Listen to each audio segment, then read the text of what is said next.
Alrighty, that's it. Jakub, we're on. So sitting here with Jakub. Now let me try this. Kacenak. Yeah, very well. Yeah, Very good, I must say. there we go. I mean, to be honest, I guess you're the first person in Australia who could pronounce it correctly. Beside the people, let's say, with the Eastern European background. Yeah. Because that's very super easy for them. But you, I guess in 10 years, you're the first one who did it almost like, as we say. It's part of my job. So part of my job, especially when I'm like ring announcing and things like that. Like I got to be able to quickly read the names and then have a good estimation of how to pronounce it, right? Yeah, yeah. And then because every culture is a little bit different, so even though it's written in English, sometimes they have like little things, like if somebody's got a Spanish background or whatever, you try and pick up on those little things to try and I don't know, just provide that little bit of extra authenticity. Yeah, I mean, to be honest, I'm super, how would I say, like, sometimes when I'm watching the competitions, and you see the commentators, even the UFC or any other association or any other sport, and I would say actually soccer is the most impressive, and ice hockey. You're watching the soccer and how they... So many people. Yeah, and all these names, and straight away. Like, sometimes I would like to know how these people, they're commentating soccer, they must be super fanatic about the sport, because you see ball passing straight away, their name, who they are, where they play, how they play, like, and especially as you said, the names, how they can pronounce and even remember and just go straight away. Yeah, I think definitely. There's like it's a lot easier when there's only two people, facing off against each other in a combat sport. Yeah. When it's a team on a team, it can be a lot more difficult. Yeah. And especially like I found like soccer, the commentators are sitting quite far away from the field. Oh yeah, it's not easy to see, right? So then, like from an eyesight perspective, you got to have either good eyes or you're looking at the screen so that you can actually get a really clear read of maybe what the jersey says. That's probably the other thing that they have. But in combat sports, people are just they're not usually wearing their name on them. It's the person you got to remember. I mean, in wrestling, we do have to have a name, surname on the back of the singlet. However, sometimes you see those very long names, then in such a small letters, there's no chance to read it. And sometimes I'm thinking, like, if I would wear someone else's singlet with different name, but still my country, if the referees or someone else even notice, I'm sure that's happened, right? I'm sure guys have wrestled as friends. Maybe not in the Olympics, but well, actually, it's not really happening anymore because you get everything. Yeah, when you're in a national team, they handle you over your uniform, your size. You get a custom singlet, not necessarily custom, like it has to be like measured by tailor, but you get your name surely. But back in the days when I wrestled, it was still the time when we didn't have to have a name on a singlet. So obviously, I'm from Slovakia, so not every guy had a singlet of both colors, because you have to have red and blue. Yeah. So sometimes you would go for a competition and I have to borrow my singlet to the guys, but sometimes I wasn't happy when the guys wrestle 86, 97, and I'm like, I wrestled 66. And then tiny singlet. and when we went, sometimes I was unfortunate when we went a whole team, so there would be bigger guys, they could handle their singlet, but when we went like 2-3 guys, and I'm 66, and then another is 60, and then the guy is 86, and he doesn't have a blue singlet, so he looked at me, and I'm like, okay, I know whose singlet is going to be worn by him. Oh, wow. Yeah, lucky they're pretty flexible, but I always wear a slightly loose singlets, even if it's slightly against the rules, you shouldn't have loose singlet, but I prefer it, so I didn't mind when they a little bit stretch it out. Like, I like that. I didn't like when it's very, very tight, but So I guess for people that don't know Jakub, you sort of gotten a little bit of an introduction there, from Slovakia. Yes, correct. Right, and obviously wrestled. Jakub operates as a wrestling coach nowadays, whether it's for mixed martial arts, wrestling, or jiu-jitsu. You're currently teaching out of grappling education and Origem, and Origem. BJJ at the Bono Junction. Yep, and you've worked with some pretty good names. Like where it's Isaac or Ethan Thomas. There's a whole bunch of people that you've worked with over the years, just to help improve the wrestling game. Or Whitaker. Some of those guys you've like obviously gone and helped in the rooms and been a part of it. But I guess before we get to some of those things, I'm a little bit curious about what life was like growing up for you, and what's sort of like the genesis story. So we're going to go back a little bit and for context, right? Jakub and I we just had lunch, so we did actually go through some of this stuff. But I think some of these stories are too good not to share. I mean, look, you know what? At the end of the day, not really. How would I say? I keep lots of things for myself, obviously. Not many people, as you said, know me. Like many stories, let's say some of the very personal stuff and experiences, like I share with you, I share with certain people only. I don't really mind at the end of the day. Like, look, it's nothing what didn't happen to any other people. Most likely, people that are listening or will be listening, they pretty much went through the same. So I feel like we all been through some stuff, good, bad, and it's just like experience and any other. But back to what you asked and describe what it was like growing up for me. So look, when I grew up in Slovakia, I feel like my cousins, let's say the people like I'm 35 years old, so people they pretty much closer to 40s. They were the first one who experienced when Czechoslovakia broke down, the USSR finished in the 90s. So I born in 88, so I was still a very little kid. So when I started growing up, I was like kind of the freshy one who did not experience what was it like before. So it was very interesting. Like Slovakia, we obviously split with Czech Republic, so we were like introduced to the democracy and the free world and everything. But basically, the way every system or the whole system regards education, education and school together, sport, and any other after-school activities, work, pretty much run the same way as it was running before, which was pretty good because it gave opportunity to many kids to do so many activities after school, like I did. I started off actually with the soccer when I was 4 years old, so it's funny. With But soccer? with Okay. the soccer. I love ice hockey. That was my thing. Ice hockey? Yeah, yeah. Oh, ice hockey in Slovakia is we world champions. Yeah. Okay. Yeah. So it's like a big thing, but it was quite expensive in such a time. So certain sports were already a little bit harder to get because the government support was obviously getting a little bit lower. So ice hockey, you need the gear, and when you're a kid, Yeah. imagine All the protective equipment, Oh, skates, stick. exactly. Yeah. So my father had a really good friend who was an ice hockey player. He was a goalkeeper for our city, and when I started, he was like, "Look." When I wanted to start, he was telling my dad, "Look, like when he's a kid, he's 4 or 5 years old, so it can happen. Then in 1 year, you have to replace the gear twice when they're growing. Right? The next year again and again and again, and then you have to pay the." So obviously, my parents couldn't afford it. That was the thing, yeah. So when I grew up, it was a very basic, simple life. Yeah, like we were open to the world, but we couldn't really travel because our money and the value of our parents' money they had no value out of the Slovakia, especially when you went in countries like Austria, Germany, and further in the western part of the Europe, or same for the northern part like Sweden, Denmark, England, Yeah. etc.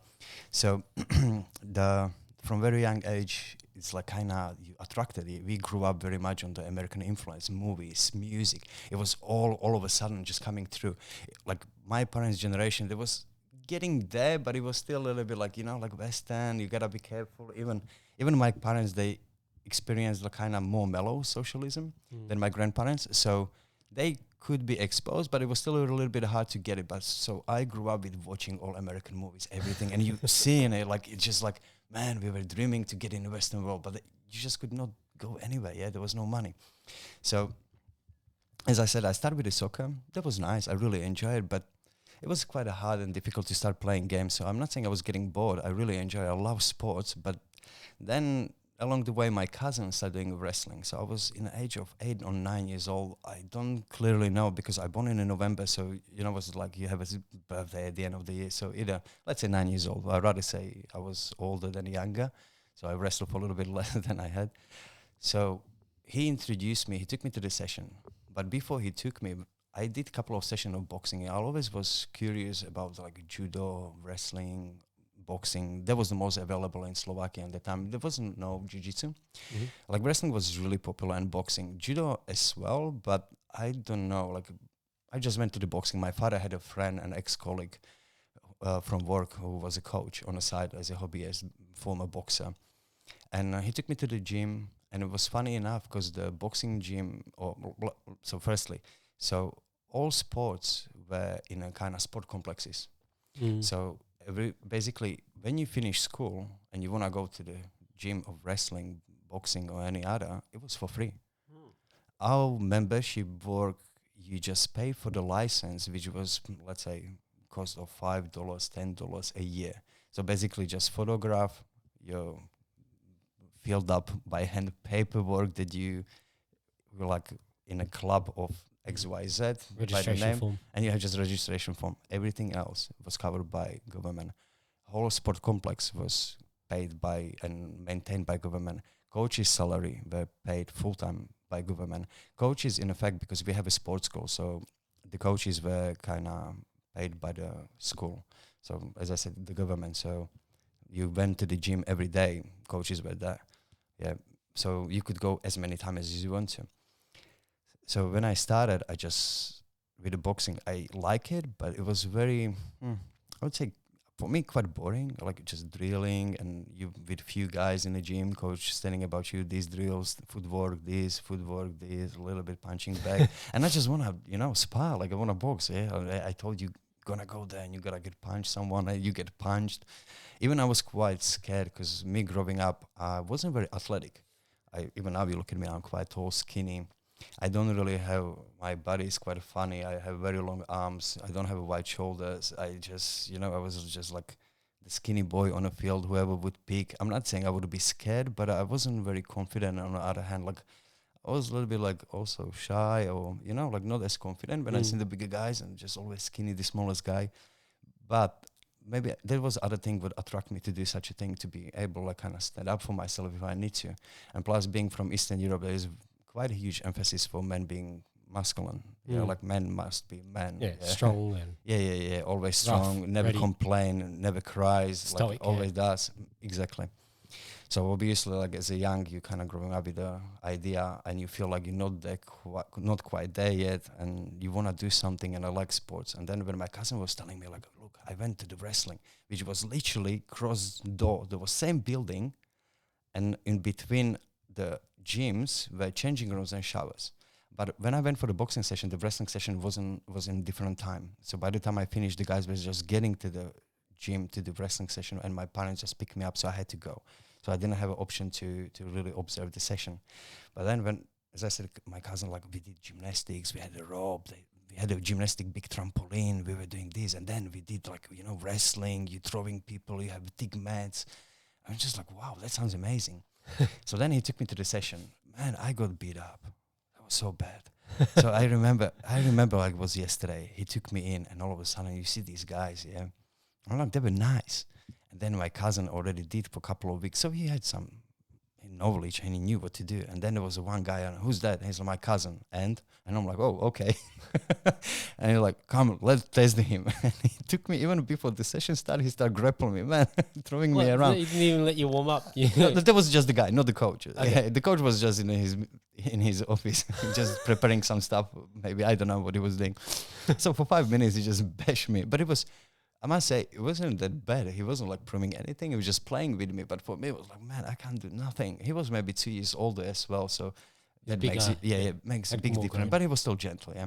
Then the coach came. There was a lineup, warm-up start. Oh, man, I really like it. All these coordination moves, you're jumping. Even you struggle quite a bit on the beginning. Yeah, but you're trying your best, yeah. Then, as I said, like all these gymnastics, oh, man, I couldn't do anything, yeah. But still, you slowly kind of catching up, then more advanced stuff, and then you get even shy, you're standing on the side.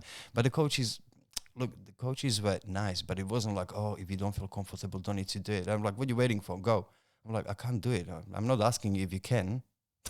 You're like, okay. So you do your best, like really roughly push. But on the other hand, there is no, like nothing different. There is no other coaches or places that would treat you differently. So you kind of also used to the treatment. So you're like, yeah, fine.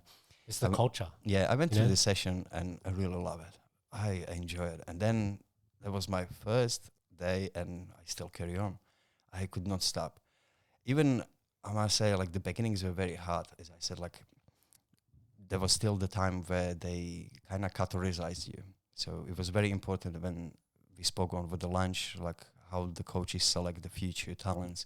So the coaches never look at me like someone who potentially could do something. I always said like, too tall, too skinny. You better do athletic, soccer, handball, water polo, or any of these sports. But I'm like, I want to do wrestling. And they're like, man, look, you don't have wide shoulders, you have long legs, you don't have explosiveness. Maybe there will be some flexibility and technique, but we will see. But look, you might be good, but never the best. I'm like, and this is like, at what age are they saying this to you? Oh, that was on the very beginnings. Not that they tell me directly, but you kind of, how would I say it? Like when the coach is talking and explaining and selecting guys, he obviously like asking like this competition, that, and like look, my parents were asking my coach like, what do you think, like where he can go. So it was pretty much said to my parents. My parents said it to me very late, like maybe when I was 15 years old, when I started doing a little bit better. But even before 15, the coach would make the point sometimes here and there, like why they taking these two guys, not these two guys. Because as I said, the competitions, training camps, everything was covered. However, to go on a competition, not everyone could go. So you have to be selected. So you have to be really good to be sent to the competition. And there were the competitions for number 1, 2, 3, and competition for the guys that would be like 4, 5, 6, and then the rest would not even go maybe, yeah. Yeah. There was no point. We just went to win and perform. So the lower competitions were to make these like less experience or better wrestlers to become a little bit better and more experienced to slightly make them move to the higher. And that's how the even channeling of the money was transparent, yeah. But I'm sorry, I got a little bit lost with the topic. You have to look after me because sometimes I have a tendency to a little bit switch here and there. But anyway, so yeah, coaches.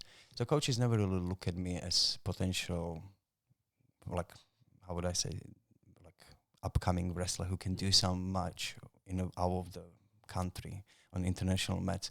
However, I never really give up. I love it so much, and I just wanted to be the best. As Mother was saying, I just wanted to prove it's wrong, and at the same time, not necessarily to them, but to myself. Like, I mean, like, I'm not kind of happy with it. Yeah, like, I just wanted to be. Like, you walk in a gym and you see these pictures of all these wrestlers. Yeah, like, that was the first thing I remember. When I came, even as a kid in the gym, the adults, when we finished, now they had a session before us, yeah.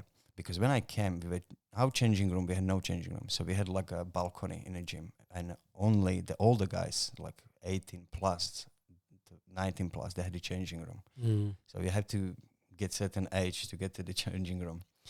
And and you're watching the session finish. I'm like, man, you see these guys, the size, the bodies, blood all around. Yeah, like they went rough. Like some of the guys, like broken noses, the cauliflower ears. Yeah, so I was like, wow, yeah. So I just want to be one of them. That was the thing. I just want to be one of them winning. And, you know, you look at the walls of the Olympians, medalists from the European Championships, World Championships, either from our club or even whole Slovakia. Like you had like a Hall of the Fame wall and like Olympic Games. That was the first thing from the beginning. Like Olympic Games were huge for us. Yeah, that was always like, you remember, like even during the Cold War, like that's how they prove who's the best. Yeah, like Soviet Union, America, but for us as well, like just Olympic Games. Everyone just talk about Olympic champions and in multiple sports. We had even sport channels. You watch all the sports you could sometimes in the TV. So I just didn't like the idea that I cannot be. I just didn't understand why I cannot be. Yeah, why not? I really like it, and I always felt like, and I really like sports. I want to be in.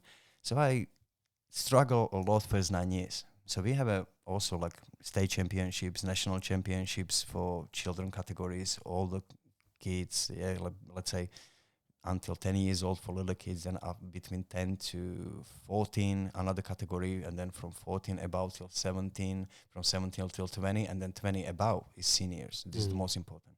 This is the people that go on a world championship, and when you make the result, that's when you get a more accreditation, you get in the Olympic cycles and teams, categories and everything. So I could not win national championships for 8 years, which made me to be like one of these kind of guys who were losers in a club. My club in my city, which is Košice, and the name of the club was that time Lokomotiva Košice, was one of the best clubs in the country. There would be like 3-4 clubs which would be like the best, and our club was one of them. And also we had the highest number of the wrestlers in the club. We had also a sports school in my city. So whole eastern part of Slovakia was blend from these multiple clubs around the eastern part. When you were good, you were selected and you went to the sports school to my city. And you trained in my city in a club. So it was many kids. It was like 40 kids in a practice room. So for you, you were just fortunate that you lived in that area. Yeah, very fortunate. At the start. Yeah. I mean, look, at the end of the day, if I would live in other smaller towns, that would be still fine because they had wrestling clubs too. Yeah. In a matter of the fact, some of the best wrestlers came from very small cities, and like we're talking population 50,000 people. So population of Slovakia is 5.5 million. Yeah, it's not a lot of people. It's like Sydney. Yeah, capital is 500,000, and my city is 300,000. So all the other cities, like I think that the third biggest city is 100,000 people, and there is no city which would have closer to the 100,000. Everything is lower. So regardless, there would be wrestling clubs almost everywhere. The wrestling at that time was quite popular still. Yep. Yeah, so it was not really a problem to have a kids doing a sport. Look, there was no computers. Yeah.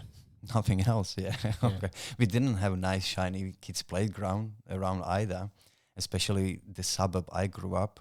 Because cities are beautiful, but we have this kind of project suburb / built during the communism time to put all these people to live, which it's not rough, it's not dangerous, don't get me wrong, like no shooting, no drugs. In the matter of the fact, I don't even remember knowing some drugs by the time drugs and things like weed and other things I heard of more when I was 15 about. There was more like kind of, oh, someone does this and that.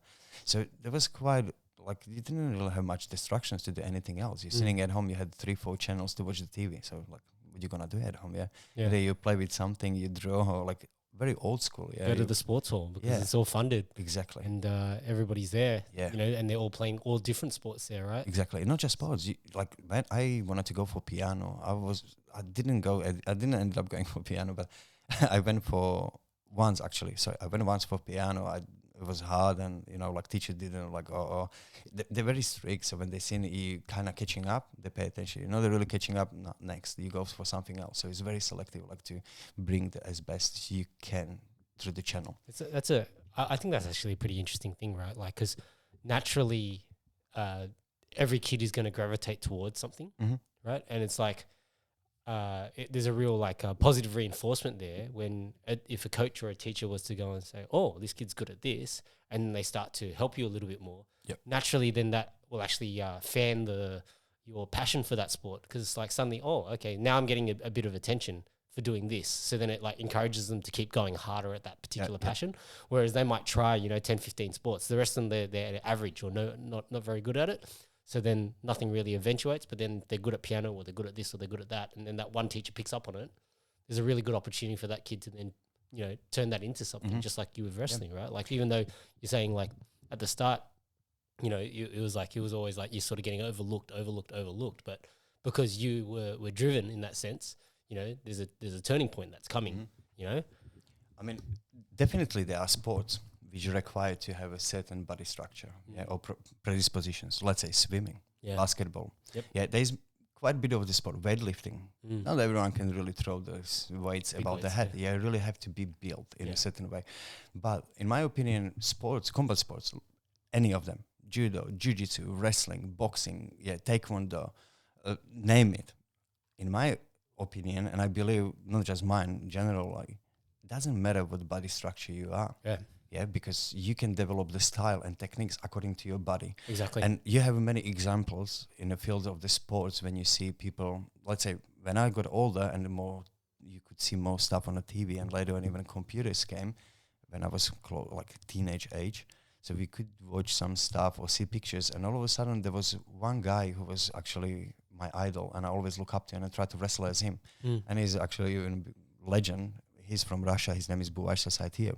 He wrestles. Two brothers. Yeah. So Buvaisa is the older, and Adam is younger. Yeah. Adam is the one who won against the Romero in Sydney. I've gone down. Shout out to Jude, because Jude was the one that was we were talking about wrestling chains, because I was just mucking around at the gym, and then I was like, where's Jude getting his inspiration from? And he goes, honestly, this is gonna sound horrible.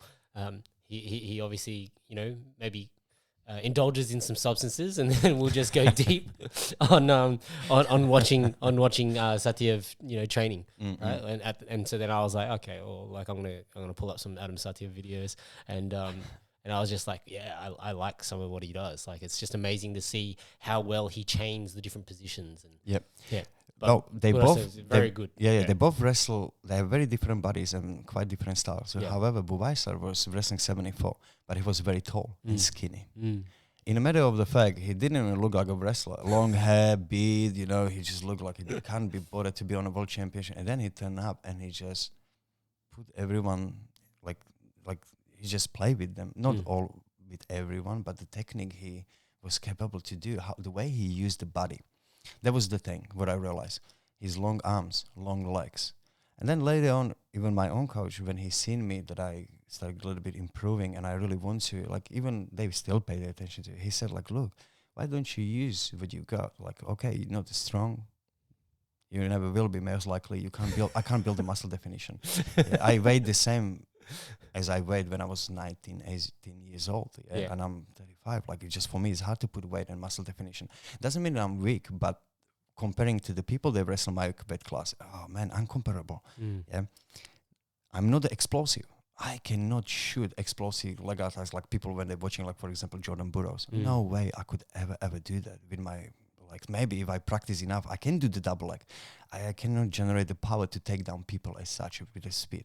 But what I could do in my weight category, everyone were about nearly at least head shorter than me, which means shorter legs, shorter arms. And when they reach my leg, I just bend and I reach their leg, so I could defend very well.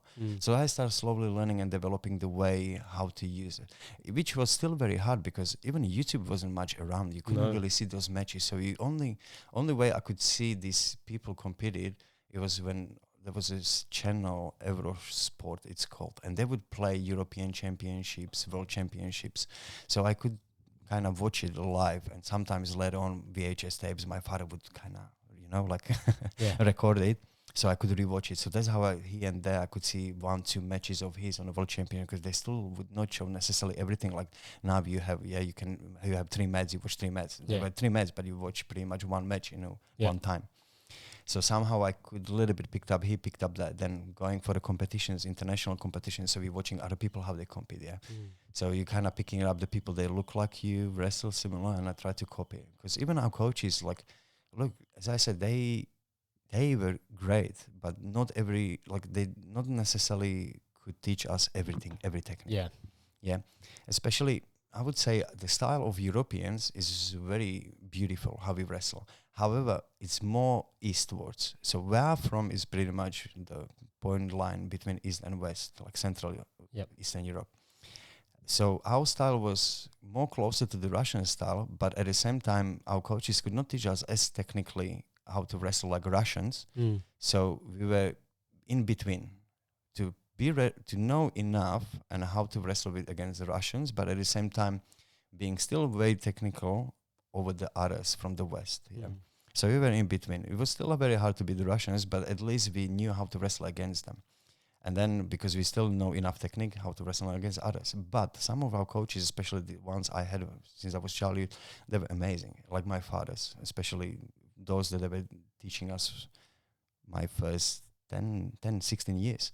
So they gave us all what they could, but my coach techniques were not necessarily suitable to me, but he just did what he could, his best.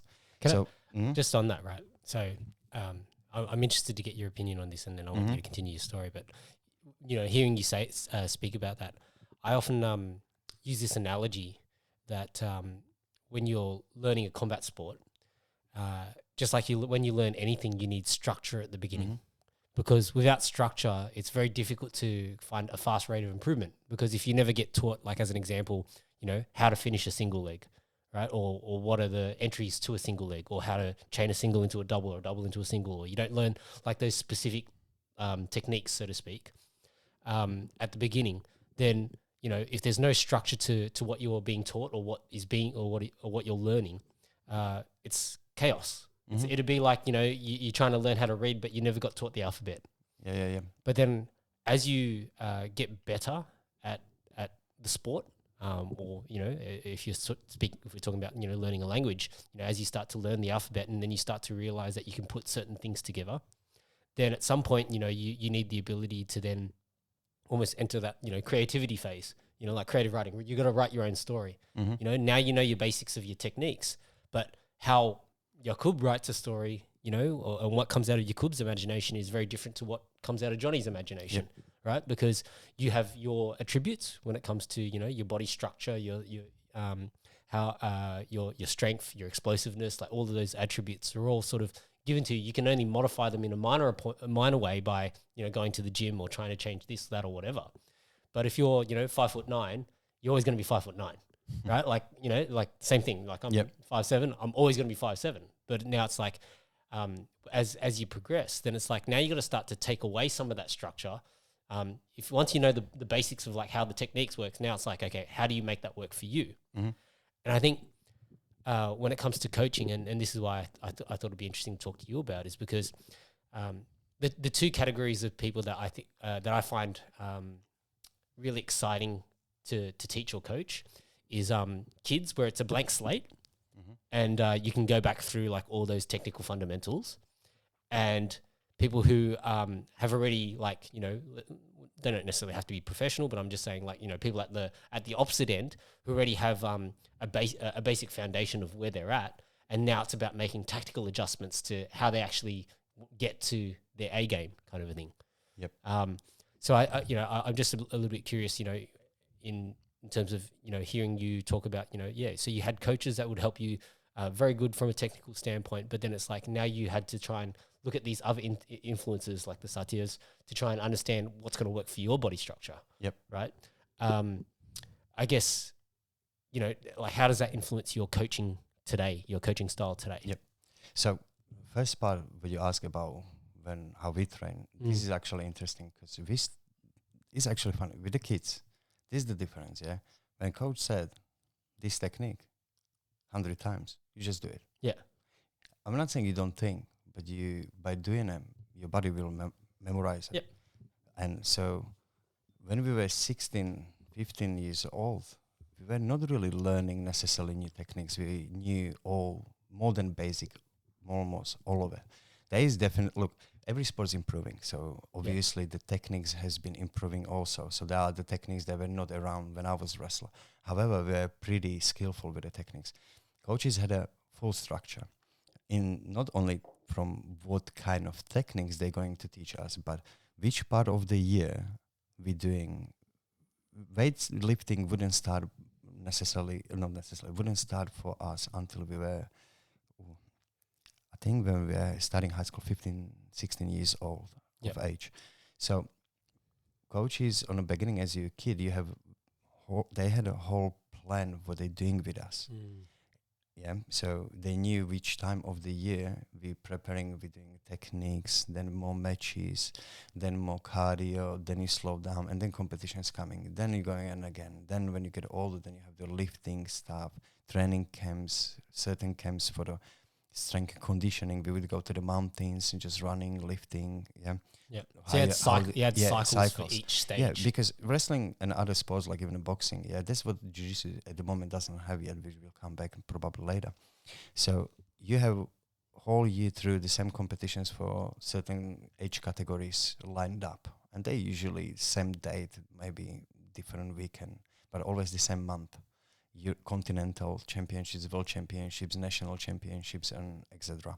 So it's very easy to have a structure over the year, how to prepare for it and how to prepare the kids. When it comes to the kids, they had a whole curriculum, what to teach us when and in what, in what volume. So as I said, as a kids, you're doing lots of coordination stuff and gymnastics to prepare the body to be capable of doing what it needs to be. So when, for example, if people, they listen and watch the Olympic Games and they watch some of these wrestling matches, mostly you see these explosive or these crazy flexible throws or things when you look like what they're doing and how they can do it in a lighter weight categories, like I would say like 74 below. 86 is here and there, depends on the wrestler. But anyway, so your body has been developed, you're learning all the technique, and then it's coming with lots of positions. We just wrestle, play, this position. So you know the techniques, how to solve, let's say, single leg, very easy.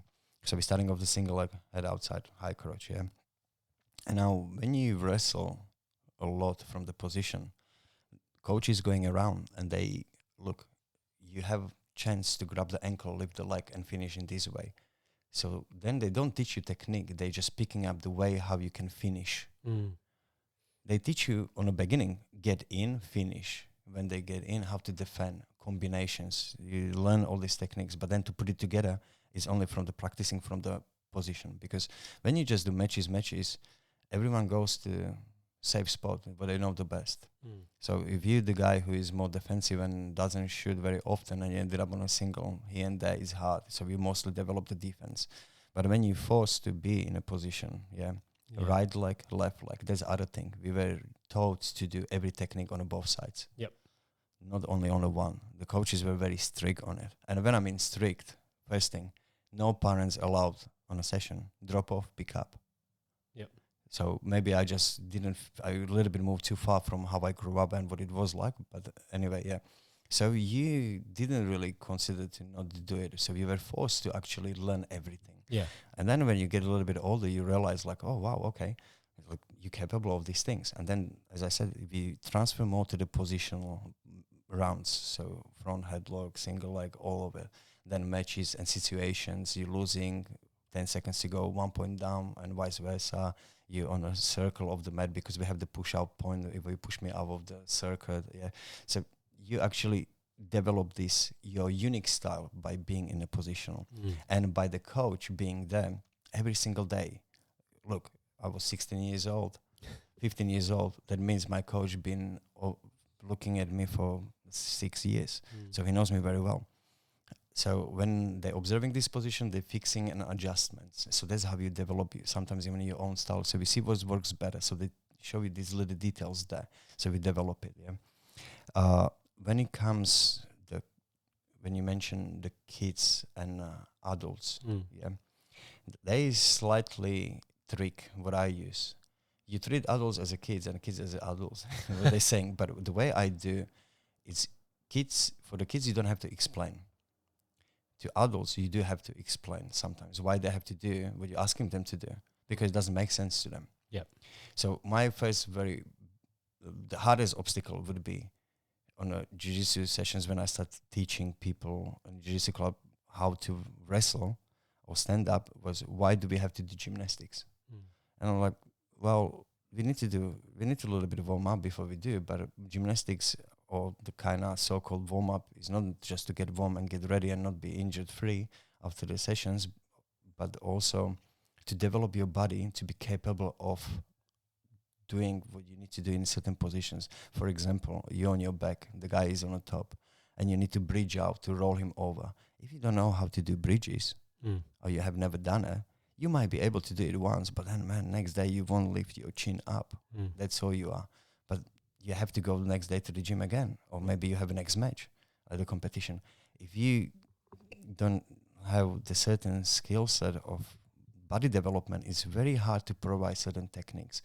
And then the certain people, they still don't want to do it. But then coming to the trick, we come to the certain techniques and positions when I start teaching, and they struggle to do it. And when they're asking me why they can't do it, I'm like, because you cannot, let's say, move your spine certain way. Why cannot I? Is it genetics? No, you just don't want to do gymnastics, because gymnastics are very important. Like I mean, for sport of the wrestling and generally, yeah, you look at the gymnasts, how they're capable of doing what they're doing. Yeah, their spine is flexible. Like when you look at the wrestlers, some of these throws, and even especially in jiu-jitsu, I believe even more, which is even harder for the body, because you're going to stranglements when you're literally twisting whole body. Yeah, so it's better to have it and develop it. I'm not saying necessarily you must, because jiu-jitsu is slightly different game. Yeah, so you can. There are many examples we could name. Yeah, like Craig Jones is well known, and he's always laughing of it, how unflexible he is. But he's amazing. Or like how unathletic he is. I'm sorry, because he's flexible. But he's amazing. At the end of the day, the style he developed, so he can still win these matches. Not necessarily I'm saying they have to do it, but I believe it's better to do it and have it and be developed, because you can a little bit expand the bigger range of positions and stuff you can learn. So it's the old saying, better to have it and not need it than to need it and not have it. Exactly. Yeah. Exactly. So, but I also think that contributes to longevity as well. Yeah. Because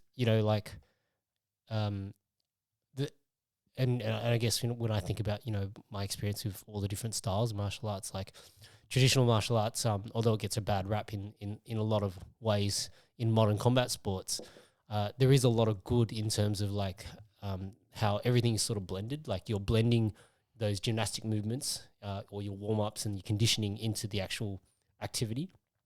I've had this conversation about forms or kata, whatever you want to call them, when people are doing like solo practice of those specific movements. To me, it's like when you're at and I think there's definitely a value there, especially for kids, or if you don't have the coordination, because until you develop your body control, and you're thinking about gymnastics in probably the same way, having the ability to do flips, like flipping over your head, or even just like, bridging, right? If you've never rolled before, like as in like a shoulder roll, right, then it's a skill that you need to learn, right? You can't expect to be able to go and do that in a match if you can't even do it with nobody else holding you, right? Granby roll is another, perfect example, or switch sit out. There's plenty of these movements that Uchimata. Being thrown on Uchimata, how to learn. Yeah. As well, like shoulders, head. Yeah. Like you learn it obviously when you're doing it on the sessions, but you can sometimes learn it the hard way when you can get injured and you're out. Yeah. Yep. So it's better to, as you said, have it and not need it and Yeah. develop it. But as I said, that was the most interesting part when we were kids, when it started, like what we were doing with the gymnastics. Yeah, like there would be big thick mats, almost 2 meters tall, little trampoline. We would have to jump over and finish with the front roll. Oh yeah. Yeah. That's why I really like it, because it's very fearful, but at the same time, you're kind of thrown to do it. But then you realize, oh wow, how cool is that? Yeah. Yeah, like A lot of fun yeah, exactly. for a kid like, as well. oh man, Yeah. like seeing the guys doing double backflip, and I'm like, wow, I could do only single backflip. I was still slightly petrified, but still, like, it's impressive. It's amazing. I mean, it's a cool thing to do, yeah. Yeah. But even when we talk about that, like, look, the Gable Stevenson, when he won Olympic Games in heavyweight, 125 in Tokyo, what did he do? He jumped backflip. And you're looking at a 125 kilo dude jumping backflip nicely, almost on a straight legs. Yeah, it wasn't the best performance, but still, after the 6 minutes tough match, he jumped backflip beautifully, like a lightweight. Yeah. But then it definitely helps, especially in the sport of the wrestling, yeah, and also others, yeah. We can clearly see it sometimes in MMA. Yeah, like I'm not saying the wrestling is the best, but helps a lot. You see the drive, how they used to, the tough matches and everything. Like that's what makes a little bit difference from like the boxers and strikers. Like you need to have it all. Yeah. At the end of the day, like the striking is the main thing. They're all tools in the toolkit. Yeah, striking is very important, but then that's what the strikers don't really have, the body development. That's why it's sometimes harder for them even pick it up, those certain things to learn. Yeah. Luckily, they just don't have to wrestle, because that would be harder. But in MMA, you can get away with it. Yeah, much easier. Yeah, but it helps when you're facing someone who is a really good wrestler. Yeah, because it's one thing to learn some takedowns, defenses, and stuff. But then when it comes to the scrambles, like another story. So you kind of need it, not just the gymnastic, but the wrestling skills in this matter. But it helps. But also, when you said like this is the other story, adults are quite scared. This is what I've noticed. Like when I started like coaching, or let's say when I came to Australia first time 10 years ago, I just came freshie from Russian training camps, because that's where I spent almost 5 years of my last 5 years in Slovakia when I was still in the national team before I came here. So I just turned up, and I didn't know. I never seen like private gyms where people, so-called hobbyists, coming. So when I arrived, I had my best friend from Slovakia, wrestler as well, Daniel Sadecky, with his brother Pavel, living here already for like 3 years. So they were training in one jiu-jitsu gym in Sydney. So they took me there, and I thought, you see, everyone is fit, in a good shape. But then I realized, oh man, like they don't know how to, they're not really like, like experience. And he's like, yeah, because they're hobbyists. I'm like, what do you mean? They're just like, they started like 2-3 years ago now. Really? Yeah, like I haven't seen it back home. Like we had the people, they turn up here and there, like MMA fighters, but they were still like people that were athletes. Yeah, from different fields. We had the guys who came from the handball or athletics. They were not expecting to become world champions, but they were friends of some of the wrestlers they really like. So they joined the sessions, they tried their best, they really enjoyed, they learned enough to wrestle. Some of them, they did some competitions. Yeah, but like I never really kind of see it. Yeah, but then when I started teaching, and I realized not many people, they can do front roll, back rolls, but when it comes cartwheels, handstand front roll, and a little bit of more this kind of fun, so-called more advanced things, which are actually simple. I'm like, oh, okay, so bridges. No one can jump from the front, like from the front bridge to the back bridge and bridge. But it's easy to say, oh, they don't know. But I always thought how to actually to improve them, to make them to do it. It's just, first thing is to realize you have to make them also feel a little bit comfortable. Like, look, guys, everyone started somewhere. Yep. And then a little bit figure it out how to teach someone who has never done it or who doesn't know how to do it. So it's quite a bit of work. Yeah, but it's very achievable. All what you need to have, I believe, is also like the right person to be in a practice room as a coach, and even more importantly, the team of the people. So if you turn up to the gym and you have never done it, and everyone's really good jumping, even the warm-up start as the first thing, and you already know that you cannot do anything, so it doesn't make you feel any better to continue with the next when it comes to the practicing techniques, positions, matches, and then coming next day. You don't want to do it because everyone's laughing of you, picking on you. I'm like, I don't really need this. I'm coming there to learn something, and it's just taking a piece of me. Yeah, so it's like bad stuff. So you want to have a little bit of difference. So we have to make sure that also people are supportive. It sounds a little bit funny, like, yeah, like, oh, we adults, we have to a little bit support each other. But at the end of the day, yes, you're coming here to learn something. I'm there to teach you what you want to learn. Yeah. So if you have a will, yeah, sure, I'll show you everything. I'll teach you how to do it. But I also have to know how to teach you that. So it took a lot for me to study on the side how to actually teach people how to do it. Because for me, I was a kid when I learned it. You take a lot of it for granted. Yeah, exactly. Like you got this, the foundational level is already there for you, or like, you know, you got a higher level of the basics when it comes to those movements. So then it's intimidating for people. And when it comes to the wrestling itself, like people would ask me, so this is the technique, yeah.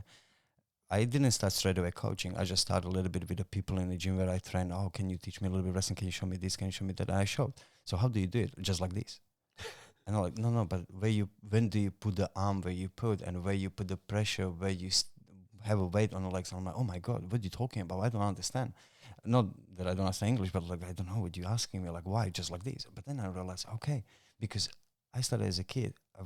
The coaches were not telling us like, you have to make the pressure point, and this is the key, and this is you just do this, and you're just doing 1,000 times in a week, one technique, and you kind of pick it up. Yeah. So basically, a lot of your that's interesting because I have this. You know, it's not my concept, but it's basically called the steps to conscious competence, right? And so the first layer or the first step is unconscious incompetence. You don't know what you don't know. So when you start anything new, you never know what you don't know. But then you get you keep turning up, and then you get to this next stage, which is you have conscious incompetence. It's like, okay, I know I'm fucking shit because I don't know X, Y, and Z. And then you keep training and you keep training, and then it's like things start working, but you may not necessarily know why.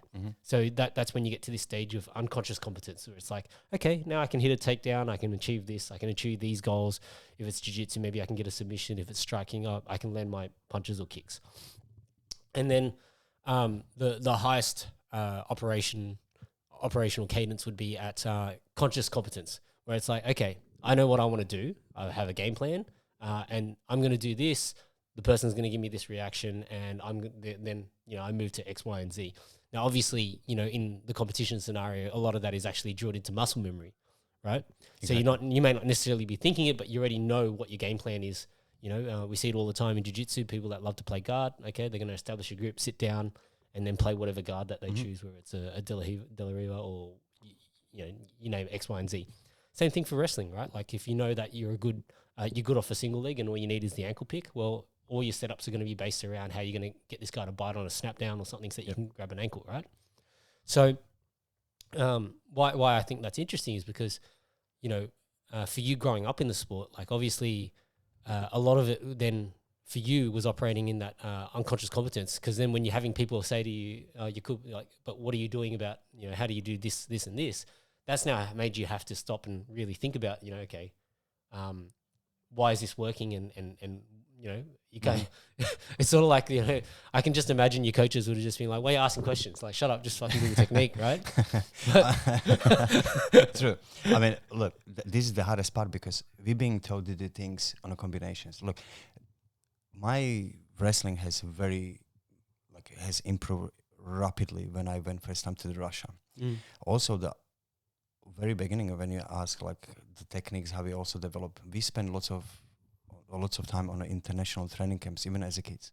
So we're exposed to how Hungarians wrestle, how Polish guys wrestle, Ukrainians, Belarusian.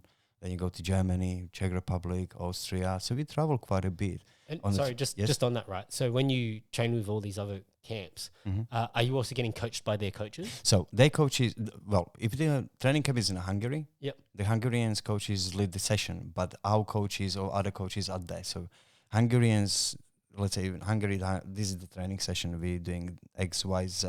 But your coach is there, so he's standing about his guys or his students.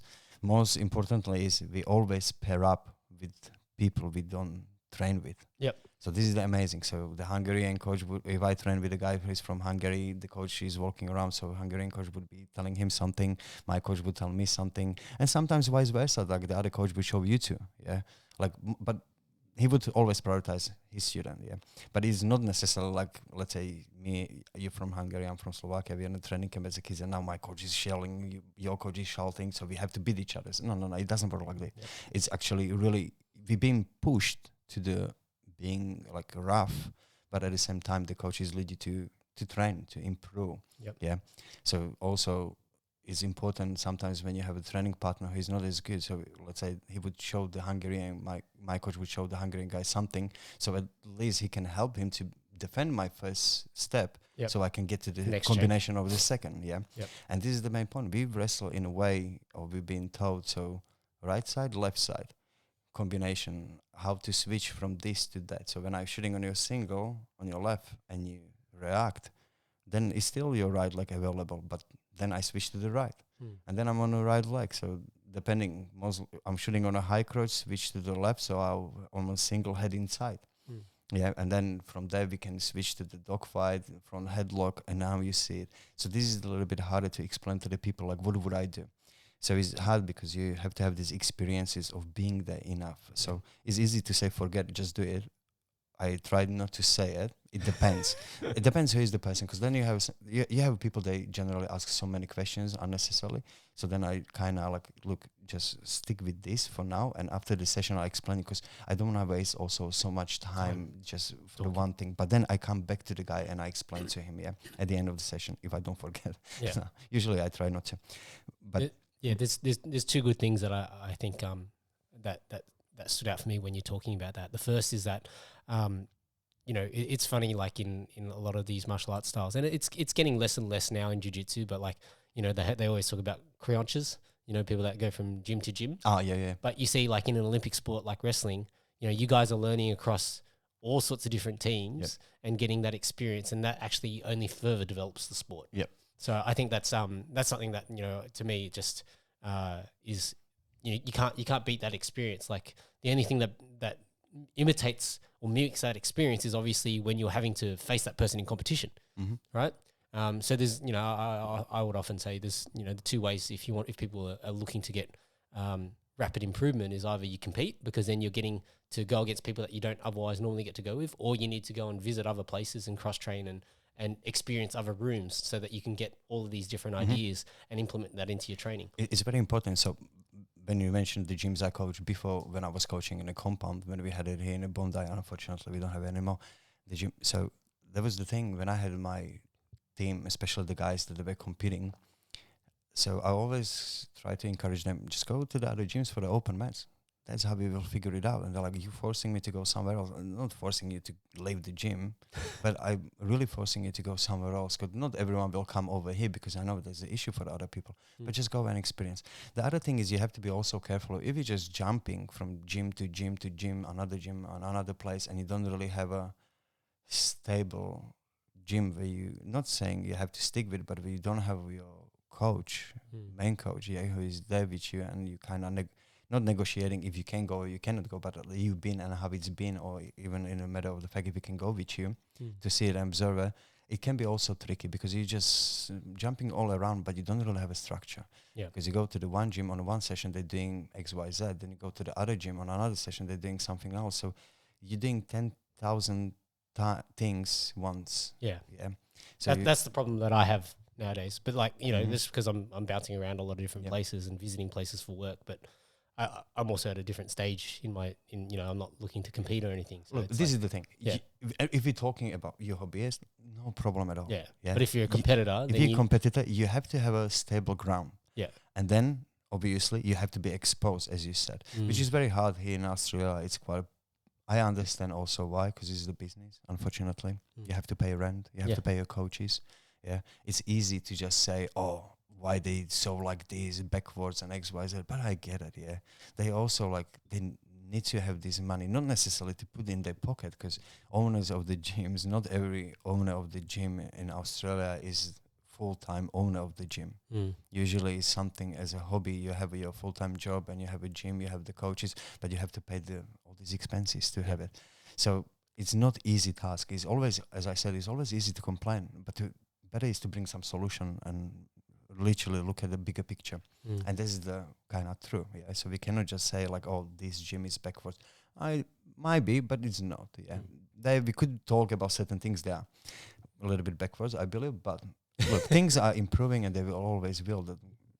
It's not end of the world, but it's beneficial, highly beneficial for the athletes being exposed of other people, other styles, other techniques, and seeing it, because you can see it on YouTube how certain people wrestle and or grapple or roll, but not being fully exposed. Let's say, I feel like when you look these days in Russia, is lots of like the grapplers coming up, but maybe I'm wrong. I'm not a jiu-jitsu, so don't blame me. But I feel like they not necessarily as good in leg locks and the kind of the guard, and when they approach people, that they're really good when they pull the guard, and they struggle. But then as I said, because you don't have these people in their gyms that they're really good with these techniques, they can see them and they can be exposed by watching YouTube, and here and there the competition, they wrestle these people, but it's already too late. Because you just the guy has done it 10,000 times to really high level people, these techniques, submit them, and then you hoping pretty much that you survive and you're not gonna be caught. And you can be much better, much stronger, dominated from the stand up, but it's still jiu-jitsu. Wrestling is important wrestling for jiu-jitsu depends. Most important, it comes when we talk about, let's say, ADCC. But even that, it takes you just far. It's really good to have it. It helps you in many fields, but you still have to know jiu-jitsu. That's number one. If you don't know how to roll, you can be the best wrestler, but it's still hard.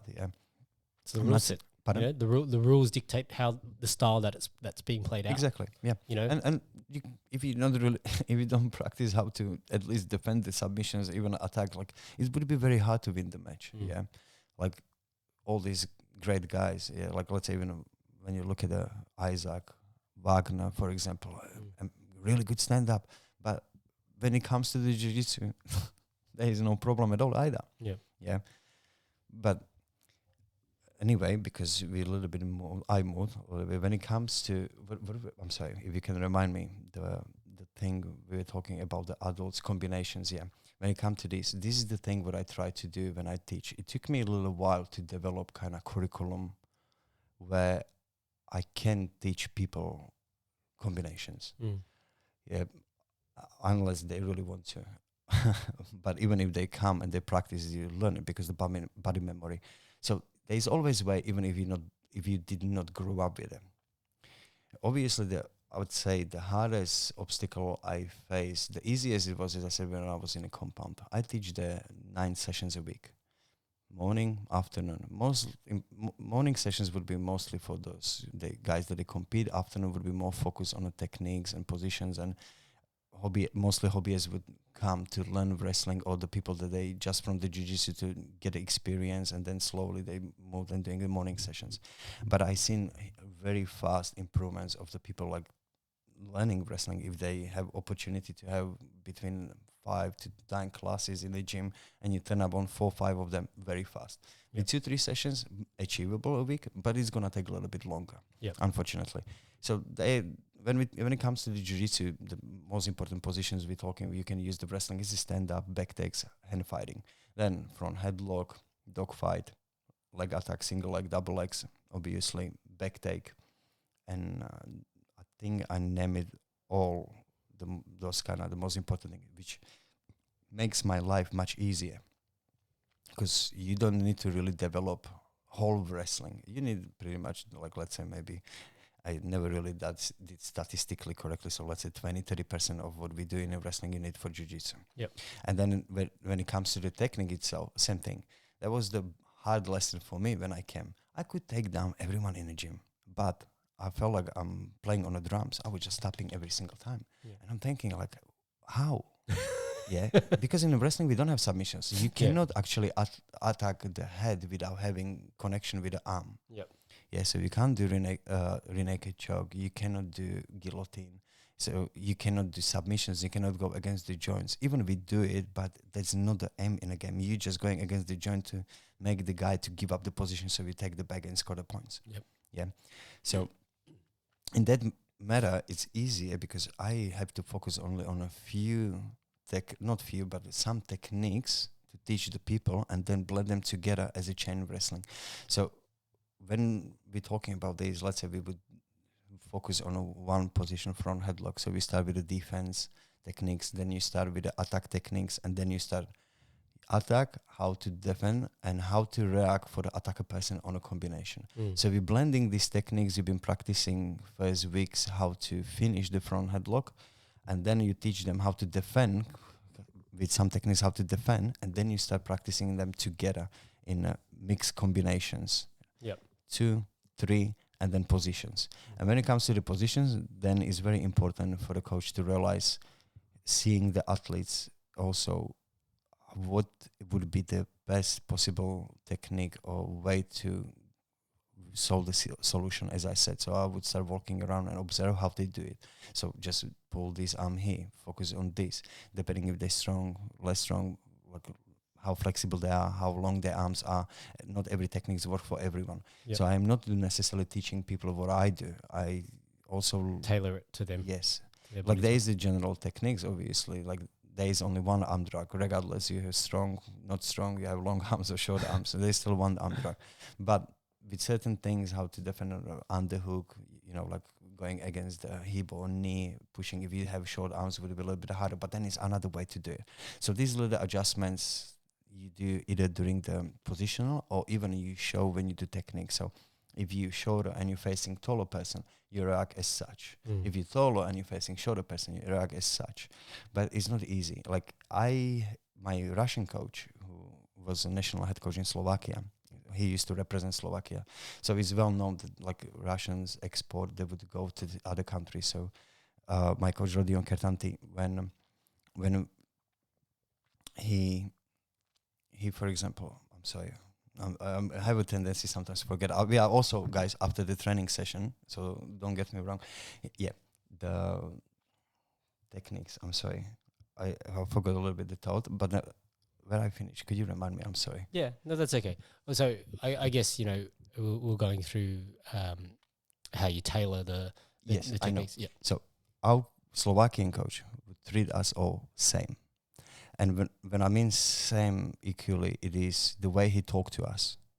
So I didn't mind where our coach was slightly rough on us and talk very rough way. Yeah, you couldn't do the technique properly. There would be wooden stick hitting your back sometimes. Yeah, and certain thing. But even when he would give a bad feedback to the people and he would be a little bit like, blunt with the words he choose to say, I would say that some guys would get down and it kind of broke them. Some guys, it got more motivated, yeah. And some didn't mind, like myself. Sometimes it motivated me and sometimes I just didn't care. Whatever he said, I just keep doing what I'm doing. And same thing comes to the techniques, yeah. You also have to realize who is capable of doing what. So when my coach was trying to teach me double legs, I could do double legs, but for some reason, which I know now why, when I competed and everyone were 1 head, 2 heads shorter than me, and we went in the wrestling stance, like I just could not get so low under them or penetrate for the double leg. So I had to develop more ankle picks. Yep. But it kind of took, my Russian coach came along and then he kind of started treating us very differently. That was the first time seeing someone who talking to one guy in one way, and then he's talking to me different way, and then to the third guy slightly also different. And when it came to the techniques he was showing us, he showed me something, then from the same position he showed the other guy different way, and I'm thinking, why? And he said, oh, he's tall, skinny like me. Look at him. He's short and explosive and strong and bulky. He shouldn't do, like, it would be very hard for him to do what I'm showing you. He doesn't have a long arm enough. And for you, like, you just don't have the strength, and because you're not lower, you can't necessarily shoot like that and, let's say, provide the throw or focus more on the defense of the throw in the matter of, like with these long arms or long legs. So that influenced me a lot. And that's what I'm using. Like, I've been exposed a lot with different coaches in different countries and different styles when I wrestled in the 16 years in Slovakia. So that's what I try to implement also in my coaching. When I'm coaching, I look at you, how you first of all, you want to be a world champion or you just want to be a hobbyist. It doesn't necessarily mean that I don't teach you the same technique, but also I won't be as strict on you. I won't require necessarily what I would require from those that want to go on the world championship. Let's say I know you have, let's say, children, you have a full-time job. So when you're running 5-10 minutes late to the session, I won't be strict at you. I understand. I even appreciate you still turn up. You're rushing from work. You still had to probably drop off the kids, and then you have to rush back home. That's fine. Yeah. So obviously you're tired. I understand. Slow down, and etc. When it comes to the professional, I'm like, why are you late? Yeah. What's the thing you have to do? Yep. Did you work today? No, I don't have a job. So you're supposed to be here half an hour before the session starts. Half an hour. What am I supposed to do? Stretch. Anything. You can actually come, talk to some of your friend from the gym, training partner. Let's meet half an hour before and we'll go through the something. Because that's what we did. So there's another thing back home. Once you you get into the national team, it's not like coaches say it to you, but you're seeing from the elders and those people that they made it to the national team, they would turn up 20 minutes before session and start playing. It's the Position, culture. Yeah. Let's say start slowly warming up, playing position, very playful way. We play a lot. Yeah. Yep. Then the session start, session finish. If you're in a national team, you're not going in a shower unless there is a competition. Yeah. And the coaches are very careful, like how intense we go. That's enough for today. Yeah. There's enough for that. You said, but otherwise you're not living gym. Technique, drilling, positions, rope climb, kettlebells, rubber bands, chin-ups, dips, squats, anything you do, you always keep on working. So you train pretty much for 2.5 hours, sometimes two, let's say roughly. It's very hard to do 2 hour sessions, 2.5 in a wrestling, but still, once you get used to it, you're fine. You know you have to do it. Everyone does it. So when it comes to even people in a practice room, I'm very careful when I'm teaching technique. I don't know if you've noticed, I say sometimes, if you don't have long arms enough, don't necessarily go for it. Yeah, unless you face someone who is same body structure, which is also very hard to make people think to do it. Yeah, when the match keeps going on. But that's why the muscle memory is important by practicing the thing. So I stop moving forward very quick with the technique. So I have kind of blocks, month blocks. So we go through the 1 month, not the one technique, but one position with multiple techniques. Sometimes I take it 1.5 months. Sometimes I go back and I adjust something, depending what I see, how people perform and they struggle. Yeah. It's you sort of developed your own little rotation in terms of what you want to cover off. Just getting back on into a little bit of the chronology of your own career, right? So after, when you started to find success on the mats, was that part of that, when you started to get that Russian coach, sort of advising you on the different ways to try and complete things for you? Do you think that, like, I guess what I'm trying to ask you is, as you said, you sort of were getting overlooked because your body structure was a little bit different. But then when you started to find success, obviously that means, at least from what I'm glancing from the conversation, you started to work out how to use your body structure and your body type to make that successful for you. Was that part, off the influence of the change in the coaching style where you had this coach who was yes, it was. Yep. And the best part of this, actually, the most interesting part of this was what I really admire about my personal coach that time. He had me for 10 years. Yeah. So the way the Russian coach discovered me when he became national head coach, it's quite funny because when I was 18 years old, I was on a national championship for seniors. Yeah, I was still 18, but they were 20 plus because you old enough to still get a signature of the parents. They give it to you. Yeah, coaches, doctor, and you're going. Yeah, but there is no expectation. So when I was 18 years old, I entered the national championship for seniors. I didn't win juniors. I was second or third. Excuse me. And when I went for the nationals, I became a last. Yeah. Year after, I won it. But when I won, I don't understand how just 1 year difference. I was just working hard. Still, I just want to become the champion one day. But when I won it, it was like, he was lucky. Because that can happen. Yeah, we see that very often, like even how many upsets we had at ADCC. Yeah. The guys that are meant to win, they lost. Yeah. So that's how I was looking at it. But I was still happy. For me, there was a breaking moment. I'm like, wow, I really can. Yep. So next year, I went for the national championship for seniors, and I lost in a second match. However, the match was very close. I mean, very close. It was until the last second when I lost by the point. And I lost to the guy who was also personal student of the national head coach from the capital, from the actually one of the, their club was slightly winning more, because we have a league as well in the wrestling. Like you have a footy league and soccer, we have for wrestling. So you most of like the capital, their club would be winning constantly. We would win every second, third year the league title from my club, but mostly they would be winning. Then we would winning. We would win. So when I lost, these guys were already being taken to going to the Russia, to Ossetia, because that's where our coach was from. And he came to my coach and he asked, like, who is this guy? And he's like, oh, Jakub Kacenak, he's one of our students. He won last year. He's not bad, but this year he didn't do that well. And he's like, no, that's fine. Did he compete at a European championship? And he's like, yeah, because he won last year seniors and he was selected to go for the European champion for juniors. But I lost first match. It was also first time European championship. I didn't get beat up. I had a really good match. I could have win, but I lost, yeah. But he's like, oh, like, he went this way. And he's like, I like him. I want him to take to Russia. And he's like, really? Yeah. And my coach was like, that's amazing. My coach came straight away to me. He's like, look, you need to come with me to talk to Rodion Kertanti. I'm like, what about? And he's like, trust me. So we went there and he's like, so young gentleman. And like, I don't want to speak the way he speaks, but you know, like the kind of typical Russian, very slow, mellow, with very strong accent. He speaks fluent Slovak, but very strong Russian accent. It's like, you have really good heart. I really like you wrestle until the end. Like, maybe you lost, but you show the heart, the will. Yeah. Get ready. In 7 days, we're going to Russia. You coming with us. And the whole thing was, I always wanted to go to Russia to train. Like, I was obsessed to go to that. Yeah, like just Russia. And as I said, like, guys were sometimes joking about me, like, come on, like, you just won once nationals, like, you know, like in Russia, like who takes you to the Russia? And all of a sudden it became a dream. So I couldn't even believe it.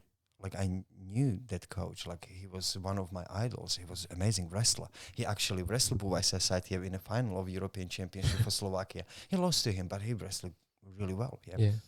So I could not believe it. But then, as I said, when we went to Russia and I started working with him first time, that's what I've noticed. I never trained under him until that time. And I made the team for senior champion, senior national team without winning the national championship.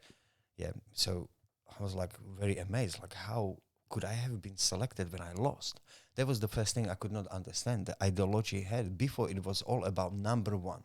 If you're not number one, you don't get a uniform, you don't get wrestling shoes or singlets with your emblem or coat of the arm of your country, and you don't have your country's sign on your back. That was the other thing. Like, if you were not in the national team, you had just plain singlet. Yeah, so you very characterized. You know who's... Yeah. Like, club uniform were given only those that were, like, guys that regularly competing and sent to the competitions. If you were sent here and there, you would get the uniform washed and return. Yeah. And when it comes to singlets, you wouldn't even wear on your own with a coat of the arm of your country if you're not in the national team. Even you're going for international comp, you made it, but you're not in the national team, so you don't wear it. Like, it was a little bit like, oh, I don't want to look like I'm more than I am, yeah?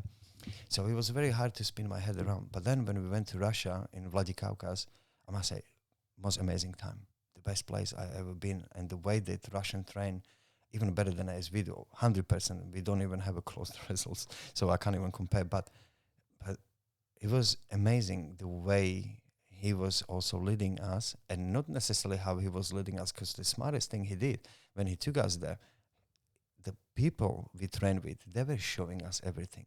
That was the most amazing part of my experience. Entering these gyms in Ossetia, in Russia, you turn up in a gym. There is 4 wrestling mats. One wrestling mat is, I think, 12 times 12 meters. You have 400 people. It would be between 60 to 100 wrestlers on a mat. And now, wow, you would have easily 5, 6 Olympic champions, some of them multiple. World champion would be every second, third guy, regardless, cadets, juniors, seniors. And plus, most importantly, they were wrestling for other countries as well. Yeah. Yeah, okay. so they would be All all going there there. all of a sudden. All what you see on the World Championships and Europeans is in this gym.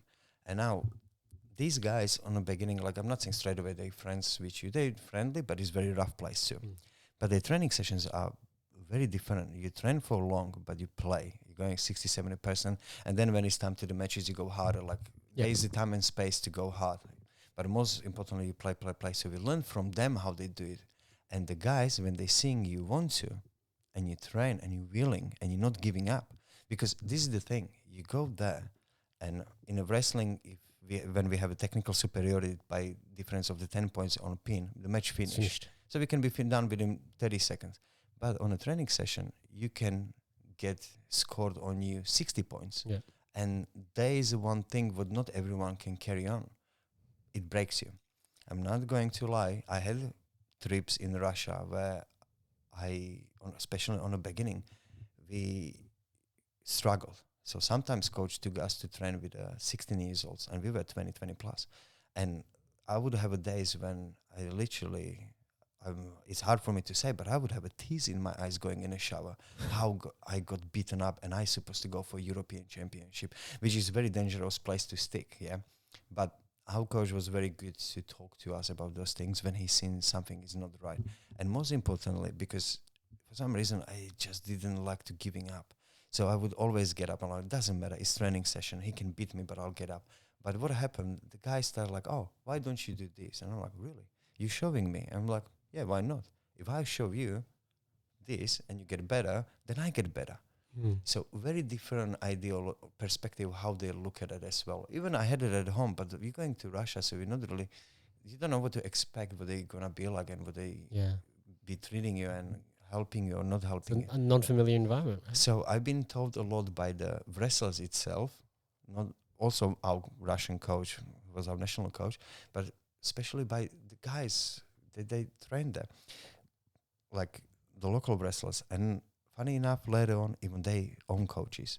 So there is not only one coach for 100 guys. There would be 5-10 coaches, main coach for the gym, but all the other coaches. And sometimes these coaches would be showing you how to get better, to go better and harder time to their guys. So they have a better training and they can improve even more. So we were all improving. So that was the main job, 4.5, 5 years. So I would spend like 6 to 8 months on a training camp in Ossetia, and also we were lots of time traveling and training in Ukraine and Belarus. So I learned all that. And so, out of curiosity, like how were you being funded by the government? Like how were you making a living? Like it was just everything was covered. Everything was covered by government. Yep. I had a salary back home.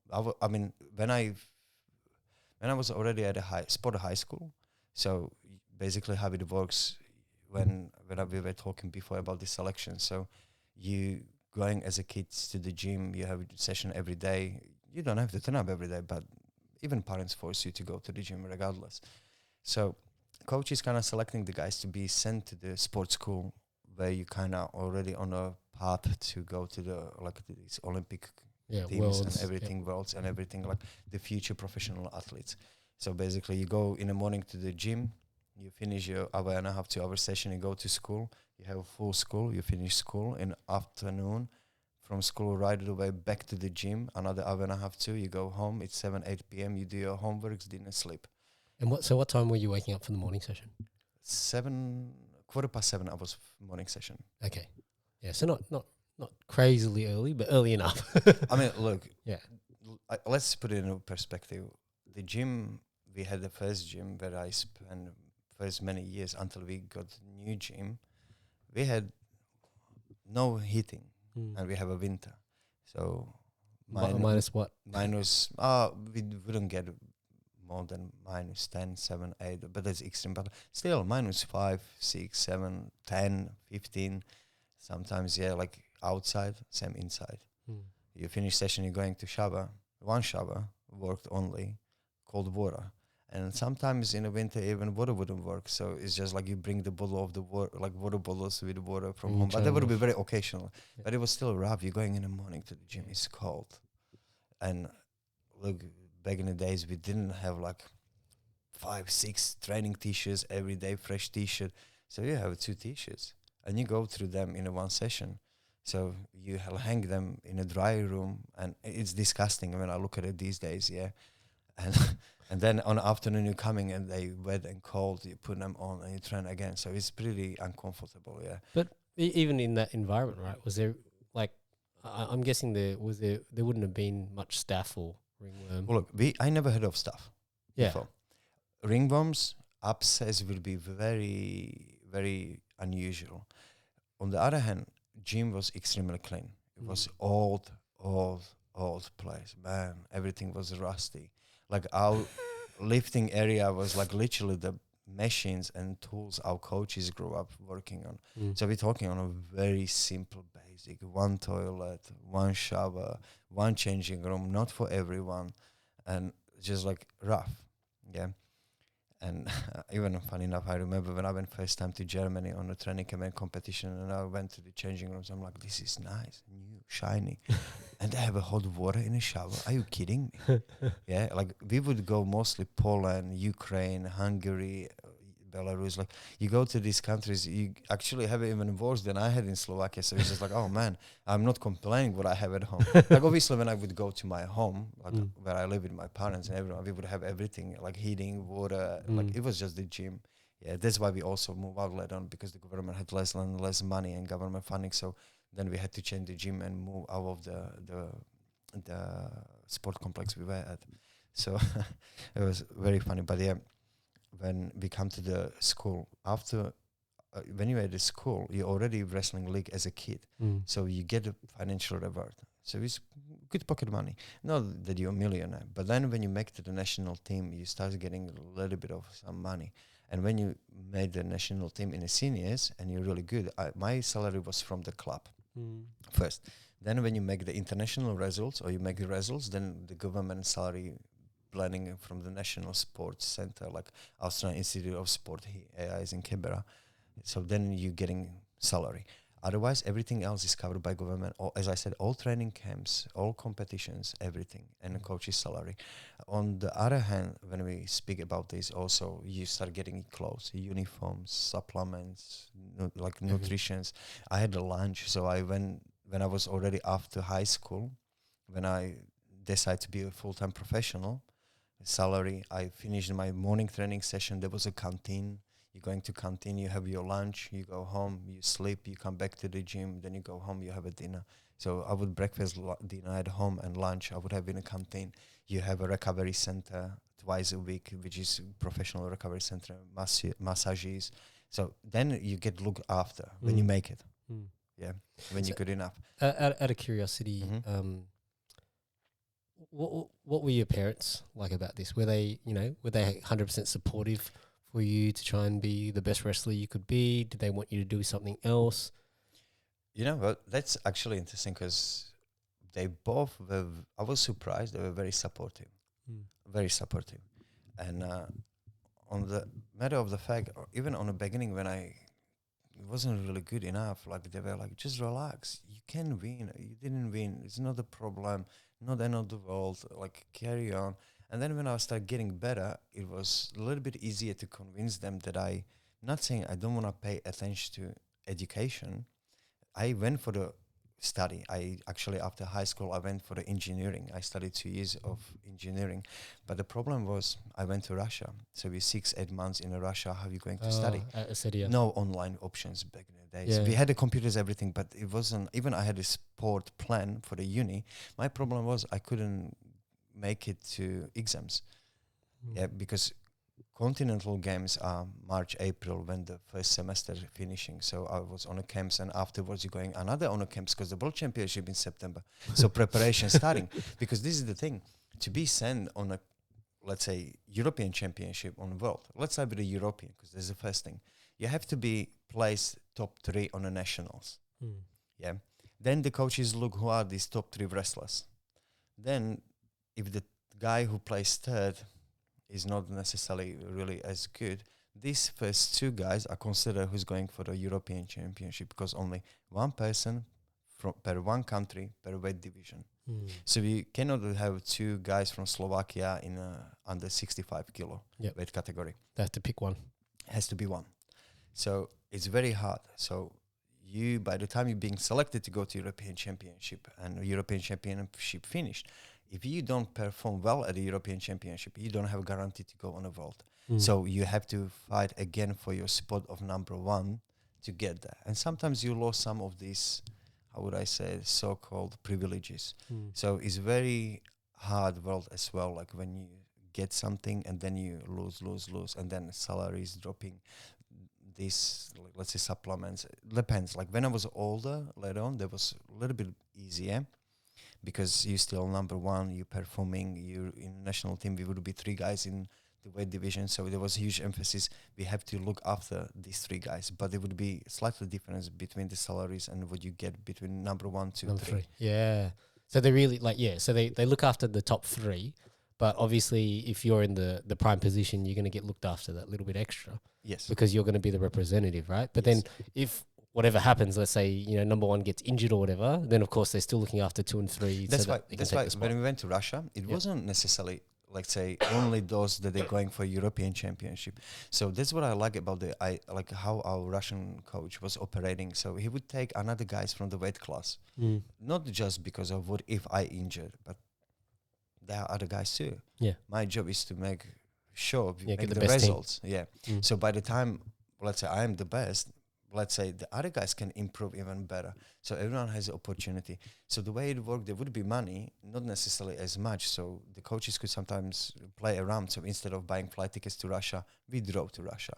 3,000 kilometers, 3 days in a car across the Ukraine. What was that trip like? Amazing. Amazing? I mean, tough. Like, it's a long time in a car. 8-seater car, 8 people. And I was usually this, like, one of the lightest weight. So they all 80, 90, 100 kilo. So you're stuck in the middle. Yes. I was lucky when I was driving because we were swapping behind the steering wheel with the coach to try to make it within the 3 days. So we just drove. So when I was driving, that was the best time because you have the best seat. Yeah. Unless you're sitting next to the coach, but you have to be, next to the driver, but you have to be awake. Yeah. But if you were not driving, coach was sitting next to the driving spot. So either coach driving, you would be next to him to be awake with him. Yeah. To make sure he's awake. Yeah. Otherwise, you're squeezing in the back. But I didn't have a problem sleeping in a one position for when I had to sleep. Even nowadays, like I don't have a problem sleeping during the competition airplane. I put my head on the side, I'm out. So I was fine, but it was fun. Yeah. We had a good team. It was quite hard because also national team. It wasn't the same when you with your club with the guys. Yeah, there would be. Look, it's still wrestling. You have interesting people there. It would be very tough. When I look at back, it's very similar to military service.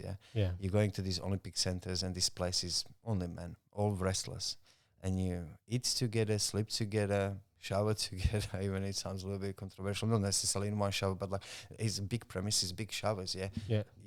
You all the time in one complex, and then you go to the gym together and you have to wrestle together. Yep. So we spar every day, which is very rough. And then you have the guys you potentially will meet on a competitions, yeah. And then don't forget, you still have the guys who is number 2, 3 trying to catch your spot. So it's not like this guy who is number 2, number 3 is your mate. He's not your mate. Yep. Yeah, the coach is making sure that they're helping you, that they're not going to injure you purposely or something, but you cannot show you tired, you have injury. And dear God, man, because you're cutting weight, you always lying how much you weigh. So when I wrestle under 66, I weigh around 72.3, sometimes a little bit more, but mostly around the 72. So when the guys, how much did you weigh? 69, 70. So we don't even want to say you have to cut more than 5-6 kilo because it's showing, so he might be tired or something. Yeah, but you don't give any advantage. Yeah, because sometimes I would be placed number 1, yeah, but there would be 2 international ranking competitions when they send us how we perform on international competition against the people we potentially face on a continental, on world. So even if you won nationals, you go for these international competitions. If you lost first, second round, and the other guy who lost to you made it through first, second, third round, and he plays top 10 on these comps, he's gotta go. Yeah. So you have to always keep on your mind that there are all these other guys that there to figure it out how to beat you, and most likely you meet them on these competitions against, and plus you have your guys from your national team that they want to take up your spot. So it's very hard. Like you have no space for any weakness or emotions, and you all sleep in one room. It's not like you have your own room and apartment. Like when I was in AIS first time, and we were in the nicest part for the high performance athletes, it was apartments. You literally walk in, kitchen, living room, own rooms, 2 showers for 3 people on a room, washing machine and dryer. And I'm like, this is luxurious. We were 5 to 10 people on the room on these training camps. Yeah. And you're sleeping with the guys, you in a pain, excruciating pain. Sometimes you have injuries. You always have some injuries. Same as jiu-jitsu. Like look at the jiu-jitsu athletes, they're coming wrapped up, knees, elbows, even fingers, ankles, anything. Like you're always injured. Same as wrestling. You always have these minor injuries that they're not bad enough to stop, but they're not very comfortable to carry on. But it's enough that someone's seeing it, and you know we're going, because you most likely can even ended up wrestling against those teammates that they on a number 2, 3 at these competitions. Yeah. And the hardest thing is when you either of them, none of you 2, 3 perform very well on international, what the coaches do, elimination matches. And that's the roughest, because then you have to wrestle them again and beat them to be selected to go. So it's very hard and tough road the way you live. So there is like, it's very hard. I have to ask this, were there any games played? Like when I say games played, I got told this story about some guys, in an Australian judo team, and one of them, would throw away the other guy's shoes and play all sorts of like mind games with people. Would you guys do any of that stuff to each other? I was not the one who have. I was later on. I have a little bit become like this, but not necessarily. I was not really the guy who would play mind games. I was doing, if anything, I would do other things. But I come back to this. But on these training camps, it was very rough because certain people were not just like playing mind games and bullying. So like they would be sometimes like, look, you're locked, you're fighting, and no distractions, no nothing. You just can. Also, the energy has to go somewhere. And sometimes you become a center of attention, and there's a worse spot. Lucky I was not the guy in the national team, because I was a really good friend with the guys. They were heavyweight. Even they were from different city, but we were very good friends. So I had my protection. And plus, I just want to wrestle, so I didn't care about those things. But for example, I had a guys that they slightly played these little things, or they tried. Yeah, like they're telling you how tired they are, how injured. And then they rest 2 sessions, and then it comes to the elimination match with them, and you think he's really injured, and he was just resting, and then he would, nearly got me. And I'm like, wow. Sometimes I even lost, which is very bad. And I'm like, man. So it would be, but it would be more bully. Yeah. But not in a matter to put you down to not to win. It's just because it became a fun for some of these people. But lucky enough, I was left alone because I didn't really care. I just went to my room, talked to my roommate, because I was always careful who I select. I mean, I not always have a choice to select, but at least I would go in the room with the guys where at least I could talk to. But most importantly, even these guy heavyweights, they were these 2, 3 guys. They were like, "No, I'll be taking him on the room with us. Like, you guys be quiet." That's how it works. Like coach said, you guys sort it out who's on the room with who. And then you're like, oh man, you're hoping sometimes you're not in a room with some certain people. Like, look, we had one guy in a team. He was one of the best wrestlers in Slovakia, and he was diagnosed with schizophrenia. Oh, fuck. Man, it wasn't easy to be with him. He wrestled 86, so he was 90 plus kilo. He never slept, and we were like 4, 5, 6 guys in a room, and he would be very strange, and he would go funny sometimes. But funny enough that, when this guy unleashed it, like, you better leave the room. Yeah, just so going crazy. Yeah. He would never go that far, but it would be some funny moments when I was sitting there. I'm like, bloody hell, I don't want to be on this room. I don't want to sleep. You're going in the middle of the night to the bathroom. Like, where are you going? I'm like, oh man, are you awake? It's like 2, 3 a.m. He's like, of course I'm awake. And he's just laying on a bed, on a back, one eye open. Where are you going? I'm like, Can't sleep. Yeah, bathroom. Yeah, he would be very funny. So you have these little things, but generally it wasn't that bad. So I cannot complain that someone would really play the mind games, yeah.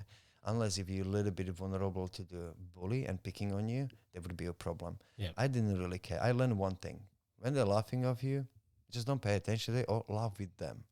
I really just laugh, and they have enough. If they see that it doesn't work on you, doesn't work, and they move forward to someone else. But when you ask me about if I did ever play the game, so later on the things got rougher with the fundings, club, to be honest, for some reason, I didn't have, unfortunately, the best relationship with the president of our club.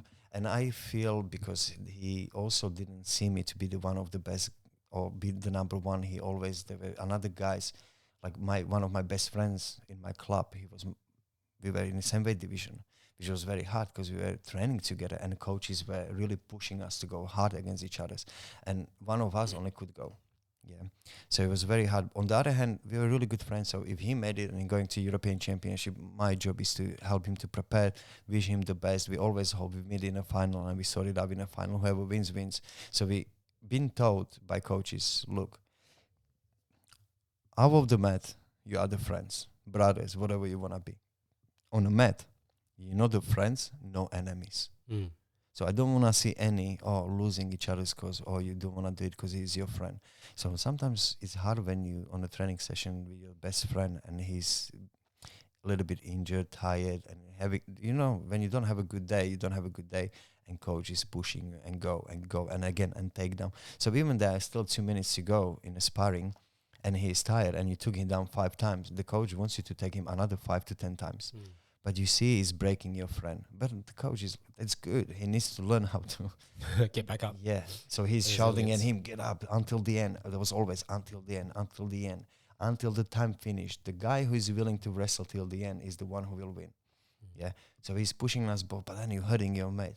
But then, as I said, the relationship with the president, I would be sometimes, I'm not saying punished, but like when I lose here and there, my salary would be slowly late or decreased, and I wouldn't get my bonuses as promised. I wouldn't get these certain things, which it'll slightly making your life harder. So then you have these little upcoming young wrestlers in my club coming a little bit touching on your toes, yeah. And I'm not proud of it, but sometimes on the training sessions before main competitions, like nationals, because that's very important, and they were in my weight class and they were a little bit upcoming, I would a little bit make sure on the training sessions that I would make them feel that they cannot win, to break their spirit. So we have to you don't have to do it. I'm not suggesting to do it. I'm not proud of it. I didn't do it for long or much. It happened only, as I said, on one stage before one nationals, that one guy put to sleep purposely. Yeah. What from front headlock. Front headlock. Yeah. And pin him. You would literally kind of, you punch them, you beat them, because on the other hand, the hierarchy is strong in a club. Yeah. When you're older and you talk to younger and he speak back to you, or let's say you crack the joke. Yep. No. All the olders go after him. Okay. If that makes sense. You don't speak older like this. Yeah. You got to respect your elders. So I knew when they're younger, whatever I do, the elders back me up, regardless I'm wrong.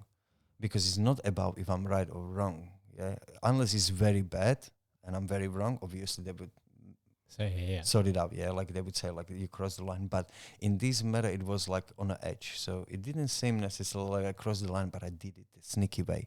Yeah. Like I make sure like I would really beat them, put them in a spot like they understand. Not saying anything, not doing anything, just do it.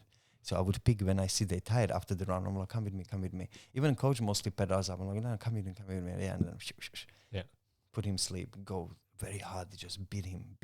Literally, like when it was the big brother mind game. Yeah. So then if you do meeting competitions, like, shit, I'm gonna get big brothered. And then what you do? This is the other thing. Everything is a competition. We're going for a run, man. 10K run. You're making sure you finish before them. Climbing in the rope. You always do at least 1-2 climbs more than they do. You doing anything, you making sure that they don't see you tired.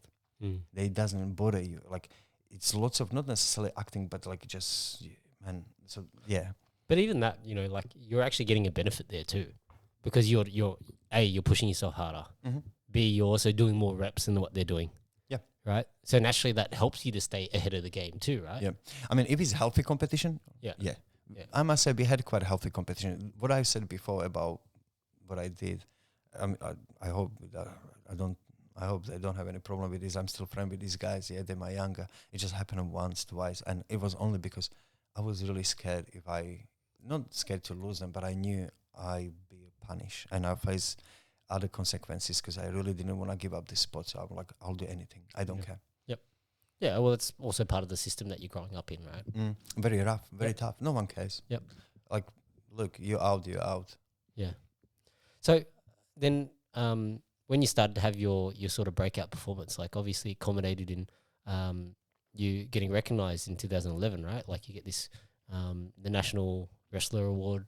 Yep. Yeah. That was when I placed on a World Championship 2011 on 8th place. 8th place. Yeah. So top 10. I mean, look, I was a medalist, but it was still high achievement. I nearly even qualified for Olympic Games in London because that was the first qualifier. The unfortunate thing was that they changed the requirements. How many people from what competitions getting in? So they started, I believe, cutting off number of the competitors in Olympic weight classes. So before Olympic Games in Beijing, top 10 placed on a world championship got a ticket to Olympic Games. And then you have another continental, world, and one more continental or two world. I think there was a 4-5 Olympic qualifiers, but it's still very hard to make it. So when I went to a world championship before London Olympic Games, they changed it from top 10 to top 6. And I was 8th. 8th. So you just And missed out. other thing was, I think it was almost 10 years that time. I don't know, like, because it's also a long time ago. We didn't have no one placed top 10 for Slovakia. And that world championship, I was placed 8th. Another guy in freestyle in 96 weight category, Josep Jalovera, placed 9th. And in Greco, we had guys placed 10th. So we would have 3 people already on Olympic Games. And then Olympic qualifiers happen, and they did it weekend after weekend, and I had to cut so much. So I've been sent to China, very bad weight cut. My weight went very much up, so I weighed around 74, 75 kilo, cutting down to 66. Very bad flight, hard weight cut. That was the first time I nearly didn't make the weight, but I made the weight. Also, that was the first time that my teammates had to carry me on a scale from under the armpits. They just put me on a scale, 65.9, perfect, made it, grabbed me, very quickly took me to the warm-up room, a little bit hydration, lie down straight away. You at night on the drips, you kind of putting yourself together. Next day morning wrestle. I lost the first round, but then I couldn't go to the next one in Finland because I just couldn't do weight cut anymore. Yeah. And so, out of curiosity, what was the weight cut protocol for you guys back then? Oh man, there was no science like these days. Now it was very different. For me, it was very hard because on the other hand, also times I wrestle, we had less weight categories, so it was almost 10 kilo, pretty much 10 kilo difference between the weight classes. So either I go 74 or I go 66. Because I was mostly 72, it was just that year happened. I was also doing lots of weight cuts over the many years. My weight started slightly going up, so it was harder and harder. I remember that time when we go, because we went every year for the medical test from the National Sports Center to the doctors. I had like a 2.7 of percentage of body fat. So for me, it wasn't changing the diet, nothing. So when you ask the coach what to do, don't eat, put the clothes on, sweat out, and don't drink too much water. So for me, last 2 days would be 2 glasses of water and that's it. And sauna, because I couldn't even run anymore. It was getting harder and harder for me to do weight cut. I was still fortunate that we had weigh in around, I think it was around 4 p.m. and next day competition start around 10, I think. So we had a little bit of time to recover, but still you have all the matches in one day. So everything depends how you did the weight cut. For me, it was very hard, as I said, but I had good cardio, good stamina. So even when I did the weight cut, I could still carry on. It depends, yeah. So no protocol. No protocol. No protocol. So then after the 2011, you're number 8 in the world.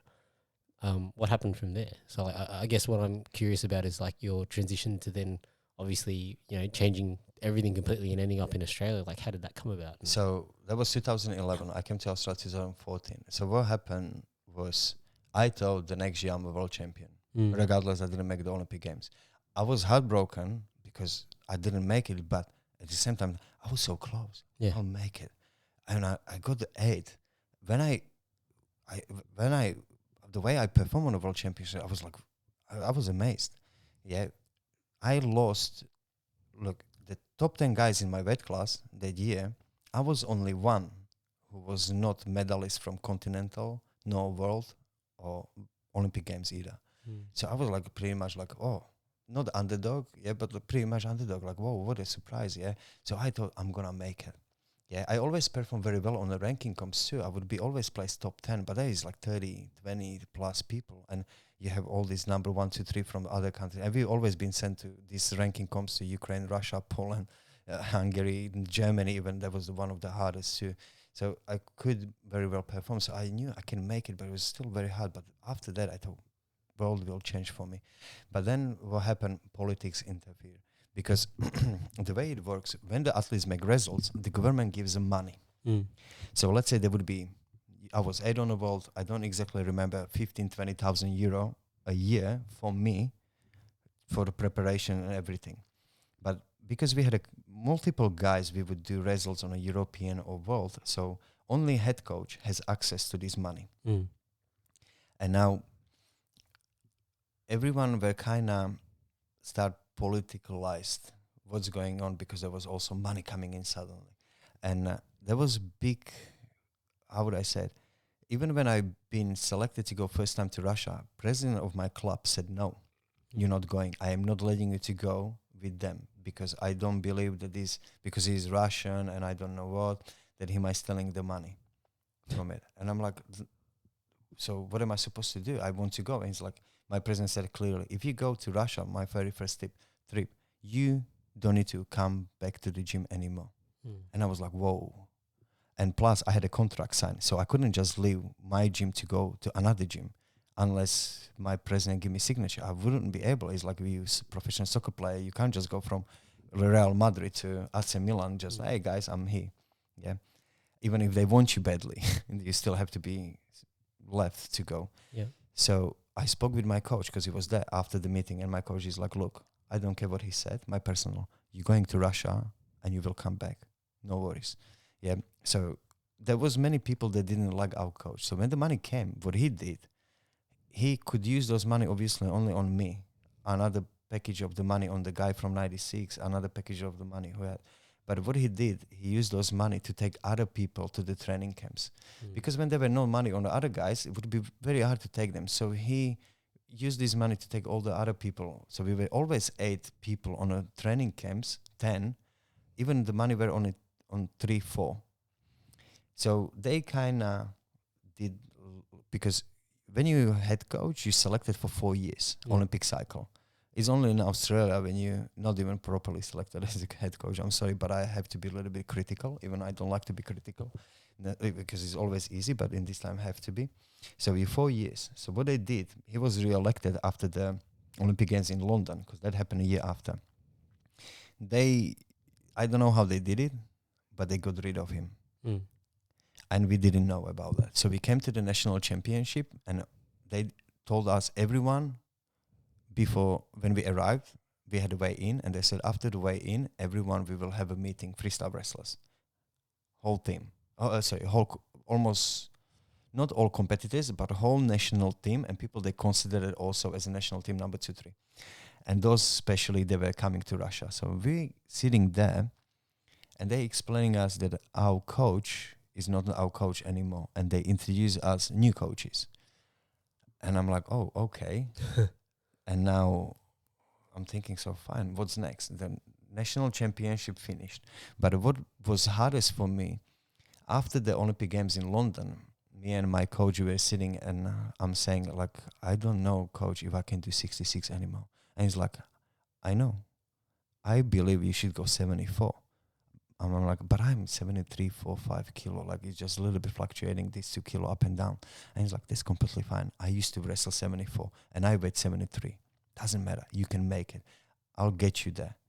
We just have to just get you a little bit stronger. You don't have to put weight. But these guys cutting, because the people back, there was 66, 74 and 86. So the people with the 84 kilo were cutting down to 74. Yeah. So even if you were at 86, you would cut to 74. So the guy who was in 74 in Slovakia, number 1, Dan Palinkaš, so I have to give the names and credit to these people. So he was cutting from 86.7 to 74. And he wasn't saying, like, I want you to beat him, but I'm like, look, he's cutting 10 plus kilo. You don't have to cut anything. And I'm like, okay, that makes sense.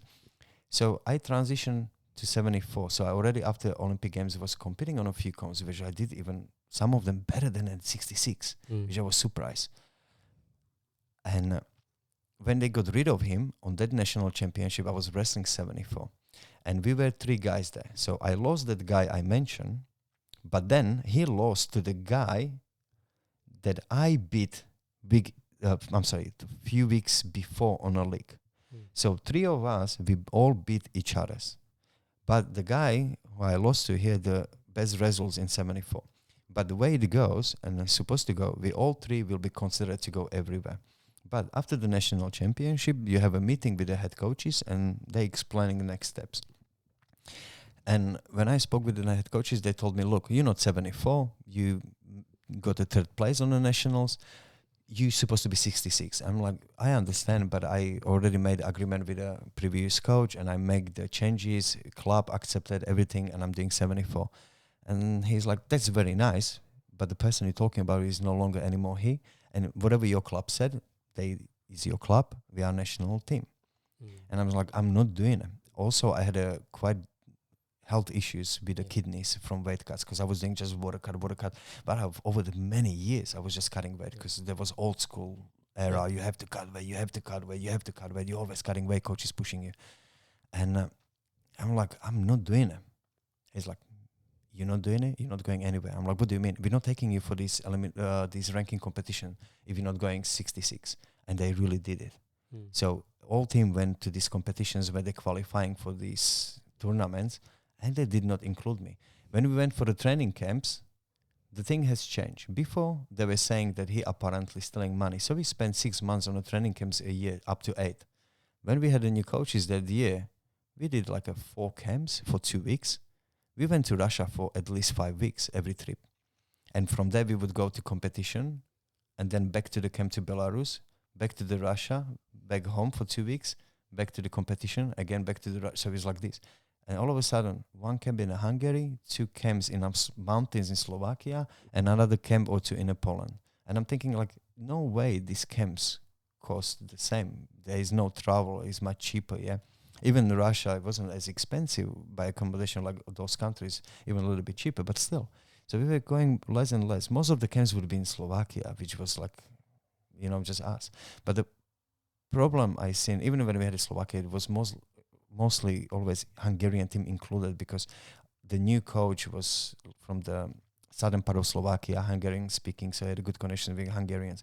But what he did to me and other guys who did not really want to comply with these changes, they would session finish and he's like, Jakub, come. He would take another guy and 10 times throw this, 10 times throw that. So I would be like a dummy for other guys. So all of a sudden, I literally drop on a ladder. And what happened also my salary, because now no longer anymore I go for the international comps. Seems like I'm not on a national team. Yep. And it was getting harder.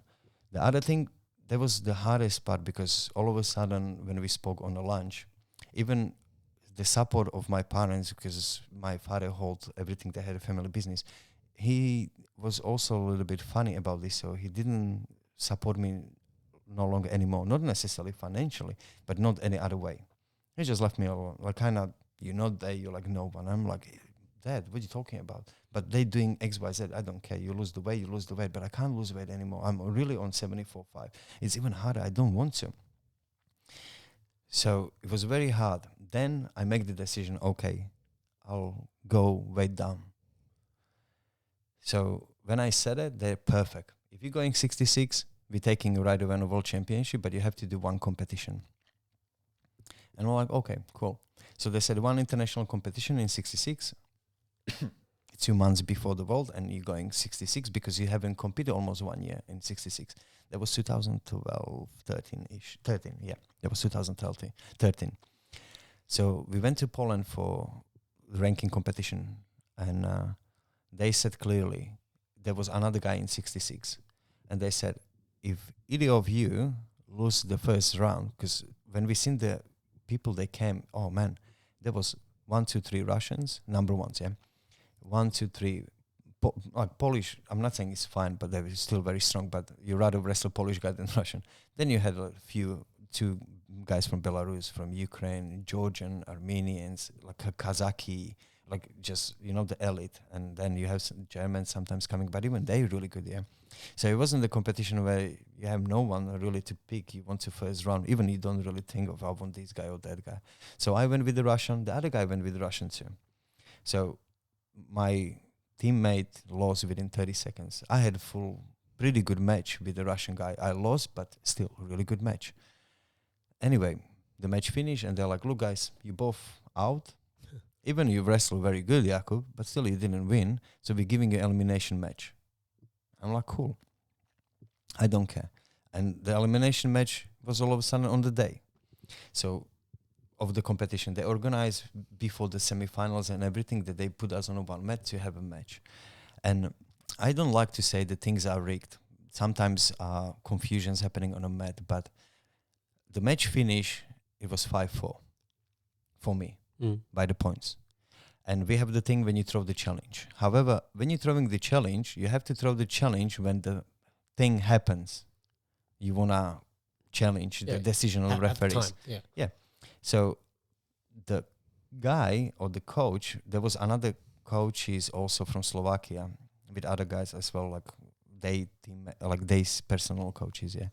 And the guy I wrestled, there was another coach sitting, and he threw the challenge that I followed the guy somewhere in a second period. So we have 2 bounds for 3 minutes, 30 seconds break. And he said when the second bounce started, somewhere like in a 5th minute, I illegally hold him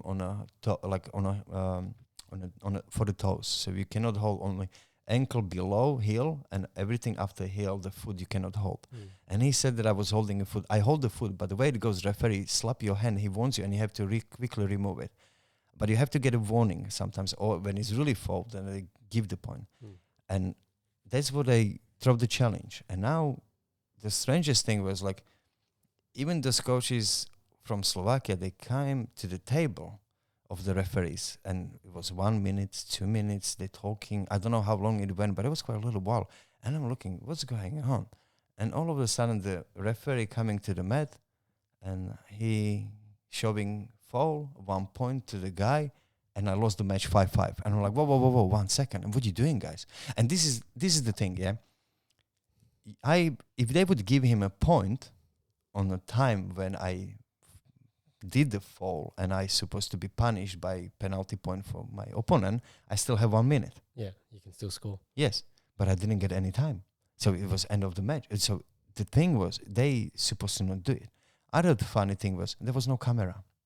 There were not, that time, not every competition, even the ranking one, would have necessarily cameras and screens to rewatch it like we're seeing now at the Olympic Games and World Championships.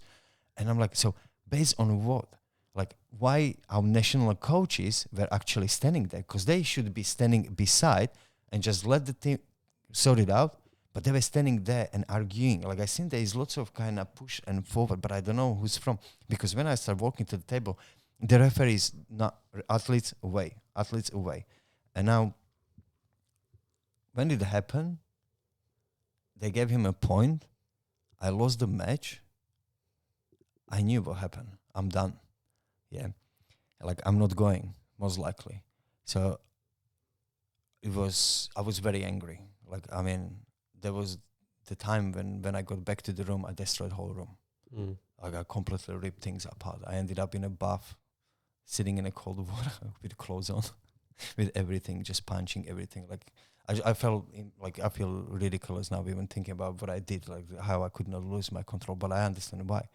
But what really was this worse for me, when that happened, we had a dinner, and then we're sitting with the coaches, and I tried to say, like, guys, like, when they were saying nominations for the World Championship, and they said 66, they named the other guy, and I'm like, guys, I didn't lose, and you know it. And they're like, referees, raise your hand. No, he's going. And I said, but I'm sorry, but like, how? Like, what happened? What did they say behind the table? None of your business. And then we meant to stay 2 weeks at the training camp. And now they have money on me, because it's not only for 1 year, the funding you get. I think the funding goes for a couple of years, like when you make the results. And they saying, so only those athletes that they selected to the World Championship, staying at the camp. And I'm like, what do you mean? So we have to go home. I'm like, what do you mean home? Like before we would be all at the training camps, and I don't even know how I found the courage to speak up to the coaches, Yeah. because usually You don't say anything. we don't, I'm like, but why I have to go home? Because you're not going for World Championship. I'm like, how am I supposed to go home? Oh, you came here by club car. We're like, we had a car. I'm like, yes, but I don't have money on a petrol to get back home. It's none of my concern. And I'm like, so really, I didn't finish dinner. I couldn't eat anymore.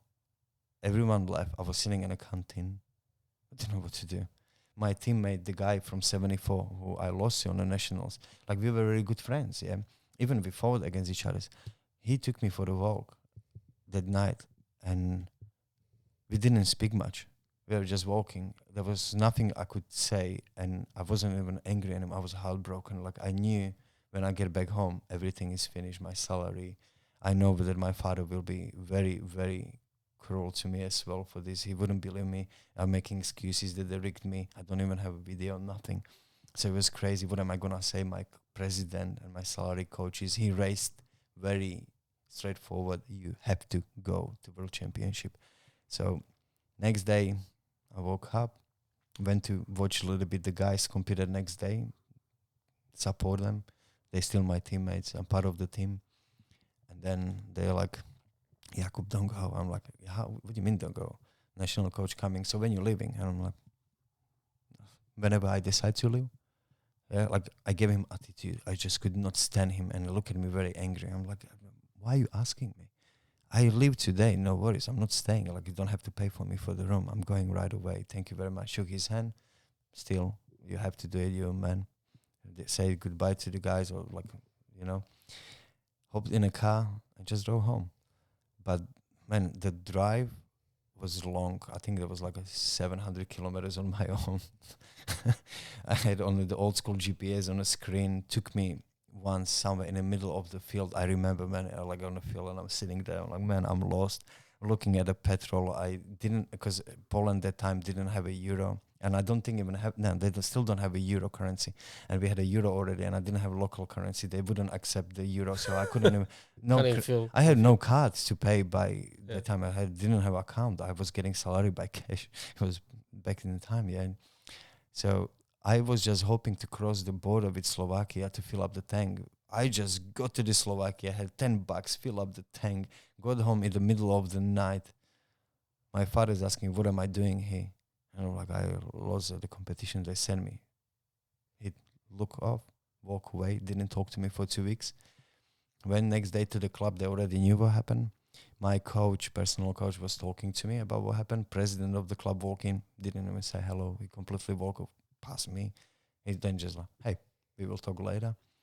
Like, obviously, they didn't want me to finish, but to be honest, for me, there was the point where I decided I can't do it anymore. Like, I don't, and I cannot be surrounded by these people with this system. I had a very hard time at home with my father because the part of the deal was, like, the club, my president made the deal with my father that he will support me as he had a successful business, but not necessarily have to pay me a huge salary, but support me, And my father said, from now on, you're on your own. You wrestle, not wrestle, I don't care, which he really meant it. Even I was working on a side in a family business. He sometimes didn't pay me salary. So it's like, club doesn't pay me, he doesn't pay me. I'm like, what am I doing? So then I went to the personal coach and I said, like, look, coach, I'll do next nationals at the end of the year in 74. I'll see how I go. And I don't know what to do. And he's like, just calm down. We will see. We maybe find a solution. Nationals coming at the end of the year, 2013. And funny thing happened. They brought Ukrainian guy. Like, I was doing very well. Like, I was like, okay, done. I'm going hard. Coach is right. I'll make it in 74. If I'll win, I know they have to take me. Yeah. So I changed my mind after a few weeks. I put myself together and I was training hard, getting ready for the nationals.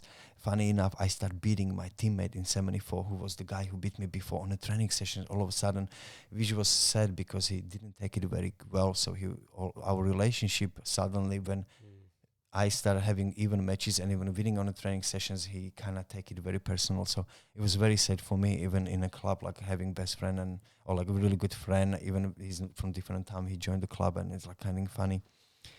And when the nationals were coming, they brought a really good guy from Ukraine.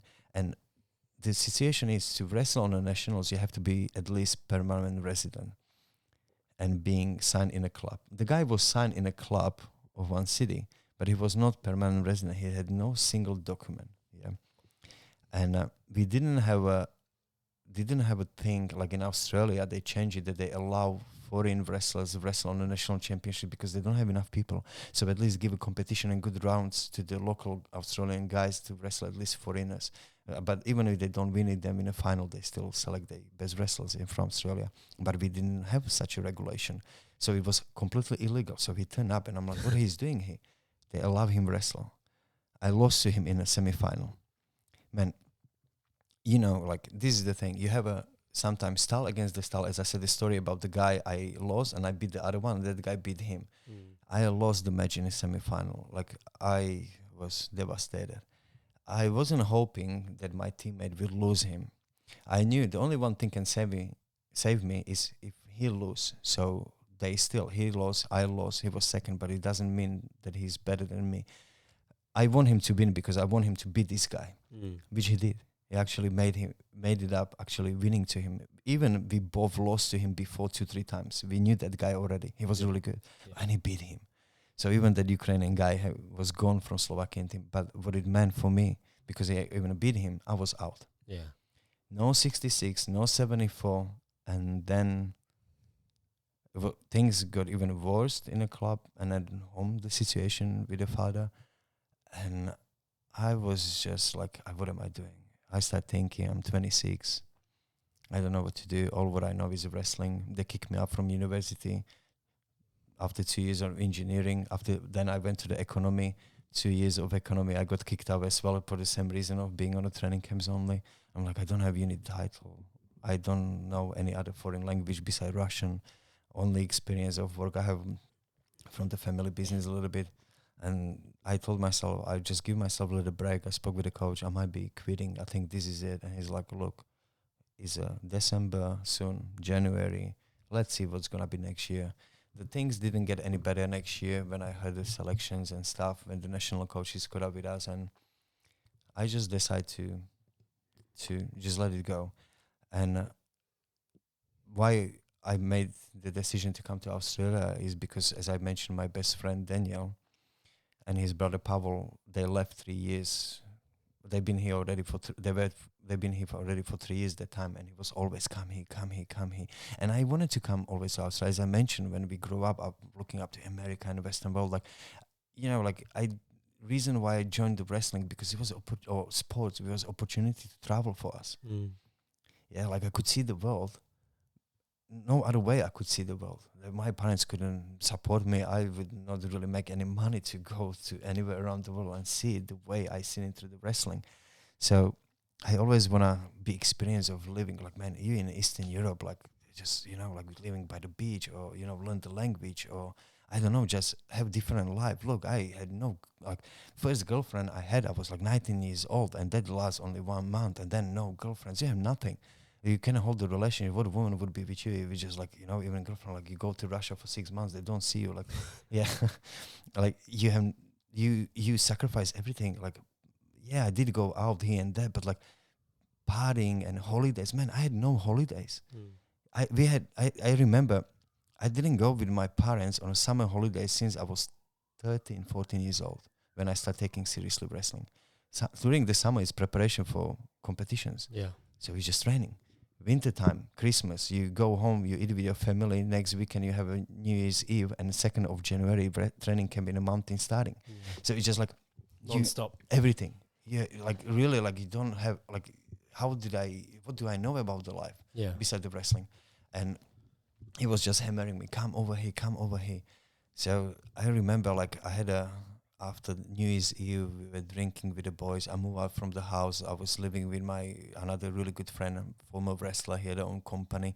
He had a spare room. Just stay with me because he knew what's the situation at home with my father. So he even financially supported me while I was wrestling. Like a couple of friends, ex-former wrestlers that had businesses, like they would be helping out with little things, not necessarily money, but like always something. Yeah, like a little sponsor. So he was like, "Come live with me. You can work a little bit for me," and one day, like I would have days I couldn't sleep, like, like whole your world just been ruined. All my dream has been Olympic Games and being champion and doing wrestling. But then I'm thinking, how can I do it? Like, if this is the conditions, and it's just like very, very difficult for me. Maybe it doesn't sound as difficult when I'm saying it, like, but being there and you cannot go anywhere and they don't want to take you, and it's hard even when you're trying to prove it. And you do have a support, but the most important people they're selecting, they don't really care. Yeah. In the matter of the fact they're making it harder for you. So I just laying in a bed whole night. I didn't sleep. Woke up in the morning,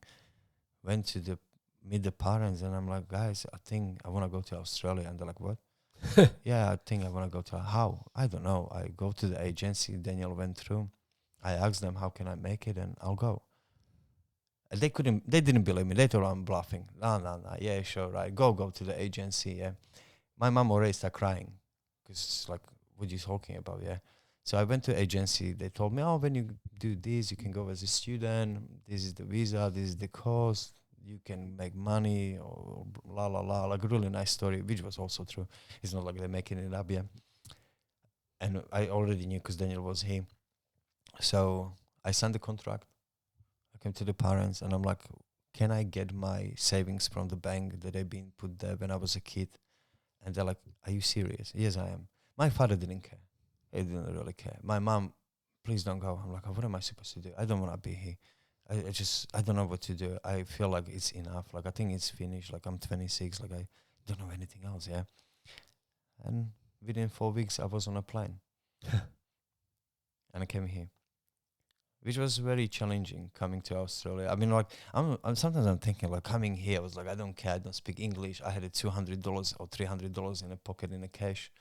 And I went to school, English school. And when at 26, I'm going to English school. All my classmates were 18, 19 years old guys around the world coming here to learn English, enjoying the life. And I'm like, what are you doing here?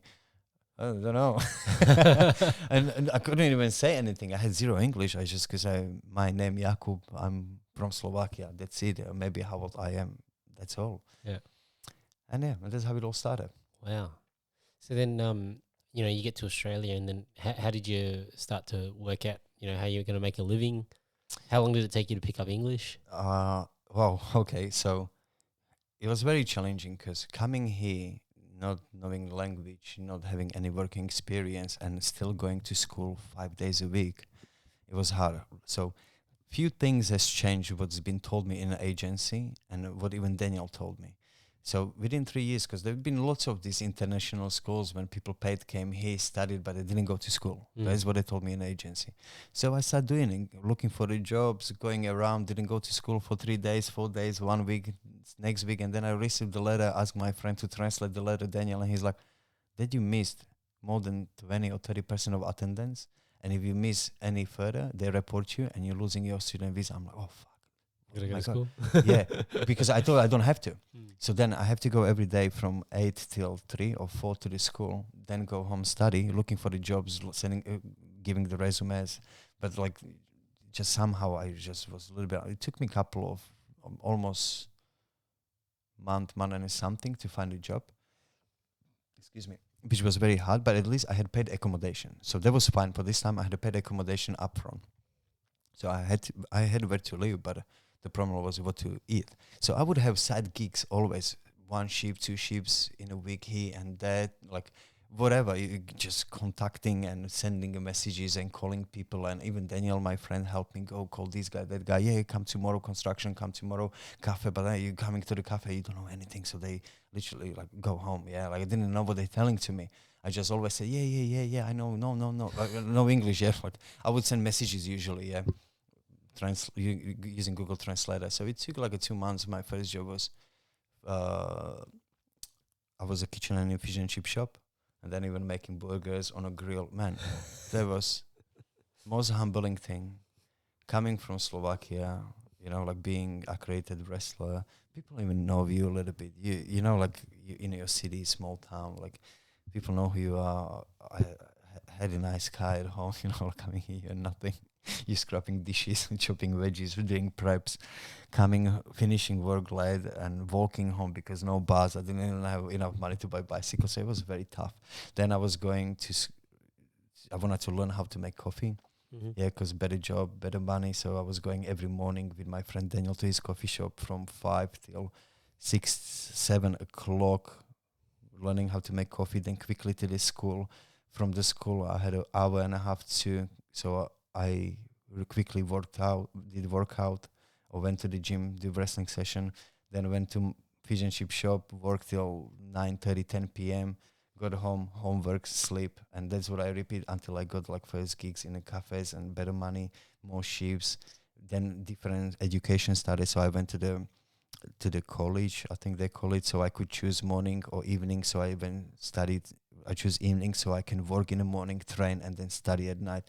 And then I got a job in one hospitality company. They gave me a working visa, but then there've been some changes and also dodgy things, so I didn't get a PR. But what happened when I came here, I started training, but there was not much competitions. And the problem was all the competitions in wrestling in Australia, if they would be like kind of open competitions for non-citizens, there would be Melbourne, Perth, and it was quite expensive. And sometimes Sydney, but I had to work, and I, couldn't prioritize work because I have to pay school to go to the comp and even pay for the comp. So I would just train. Yeah. I couldn't find wrestling clubs. The only wrestling club I heard of was Sydney Uni. I went there, but the session was very late, and I had to be at school, so I couldn't even train there. Mm. And even if I went there, I thought there would be wrestlers, but 2/3 of the people in the gym were MMA and jiu-jitsu people, and a few wrestlers, and that would be heavier weights. Yeah. So even the sessions were great. Like the coach is amazing, Lenny Zaslawski, who's teaching there. But my main issue was late because of my study, so I had to be at school. But then when they open even national state championships to non-citizens, that's when I went first time for a competition in Australia. 'Cause I just want to go compete a little bit, just enjoy it. Not that I want to do anything with it. I didn't want to wrestle anymore. But for some reason, I couldn't kind of not doing it. I just like it. Yeah. So I'll just go for competition, a little fun, destruction. Let's enjoy it. And I won. And then they kind of seen me in the wrestling, and I started like, they like, oh, who you are, where you from? And then when I like, started explaining who I am, where I'm from, I already spoke in English. They took me 8 months to speak English, by the way. It wasn't as now. Yeah. It wasn't as is now, yeah, I must say, but it was still enough to make the conversations finally. And then it just kicked off. But when they seen me competing, they started inviting me for competitions and training camps. Then I ended up going as an official training partner to Commonwealth Games 2018 in the Gold Coast. Mm-hmm. And that's where the national head coach was from Uzbekistan. Assistant of his head coach was from Uzbekistan. And I don't remember, president of federation was from Australia, but when they see me, the national head coaches at the camps, they start like, don't you want to wrestle again? You're 27, 28, it's fine. We can give you papers, but you have to wait because we have another Russian guy getting papers. So he needs to, because they discovered him before me. Like they approached him from the Russia already, or someone from Russia approached these Uzbekistani coaches to get him to Australia to compete for Australia. So they said like he's on a list already in a process. Once he get his submit the application and PR, then we'll be working on yours. So I was like, cool, and that happened. Mm. So then I got a distinguished talent visa to wrestle for Australia, but which was very fortunate because to be honest, when I was looking at my situation in Australia, I'm like, man, how am I gonna stay here? I can't get a PR through the work I'm working, permanent residency.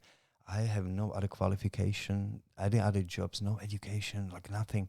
And then when I go through the distinguished talent visa, I was now thinking like before I was like, all my life I just did wrestling. All what I know is like wrestling, nothing else. How can I use it? And all of a sudden I could get a visa. The only problem was it took over 3 years to get a permanent residency because I submitted my application just before the COVID. And the time-wise process was up to 9 months. So I don't exactly remember now how many months before COVID started in 2020 beginning of the year, before a couple of months, or I don't know what time frame, I submit application. So government was not processing application.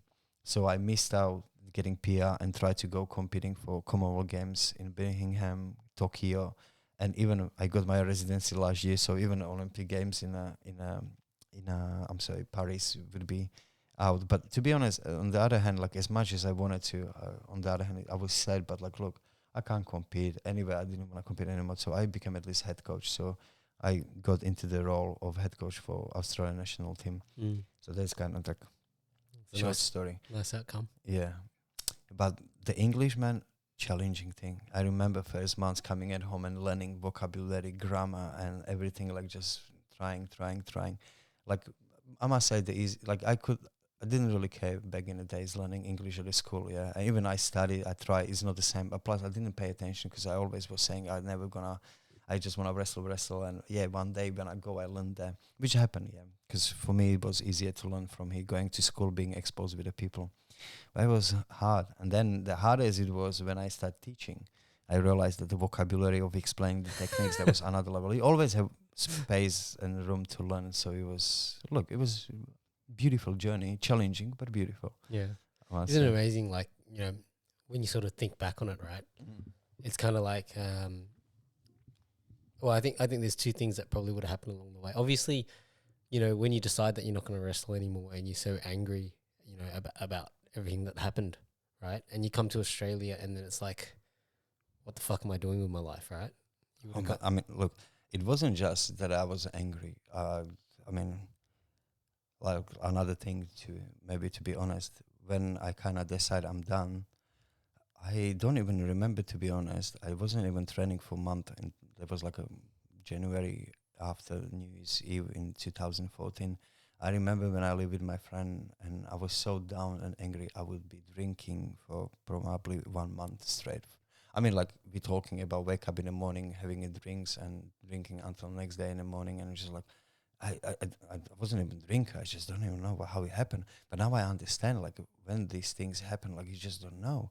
Like, you lost your identity. Completely. Yeah. Even when I came to Australia, like, that was the hardest thing. I didn't know what is the problem, but before I was a wrestler. Yep.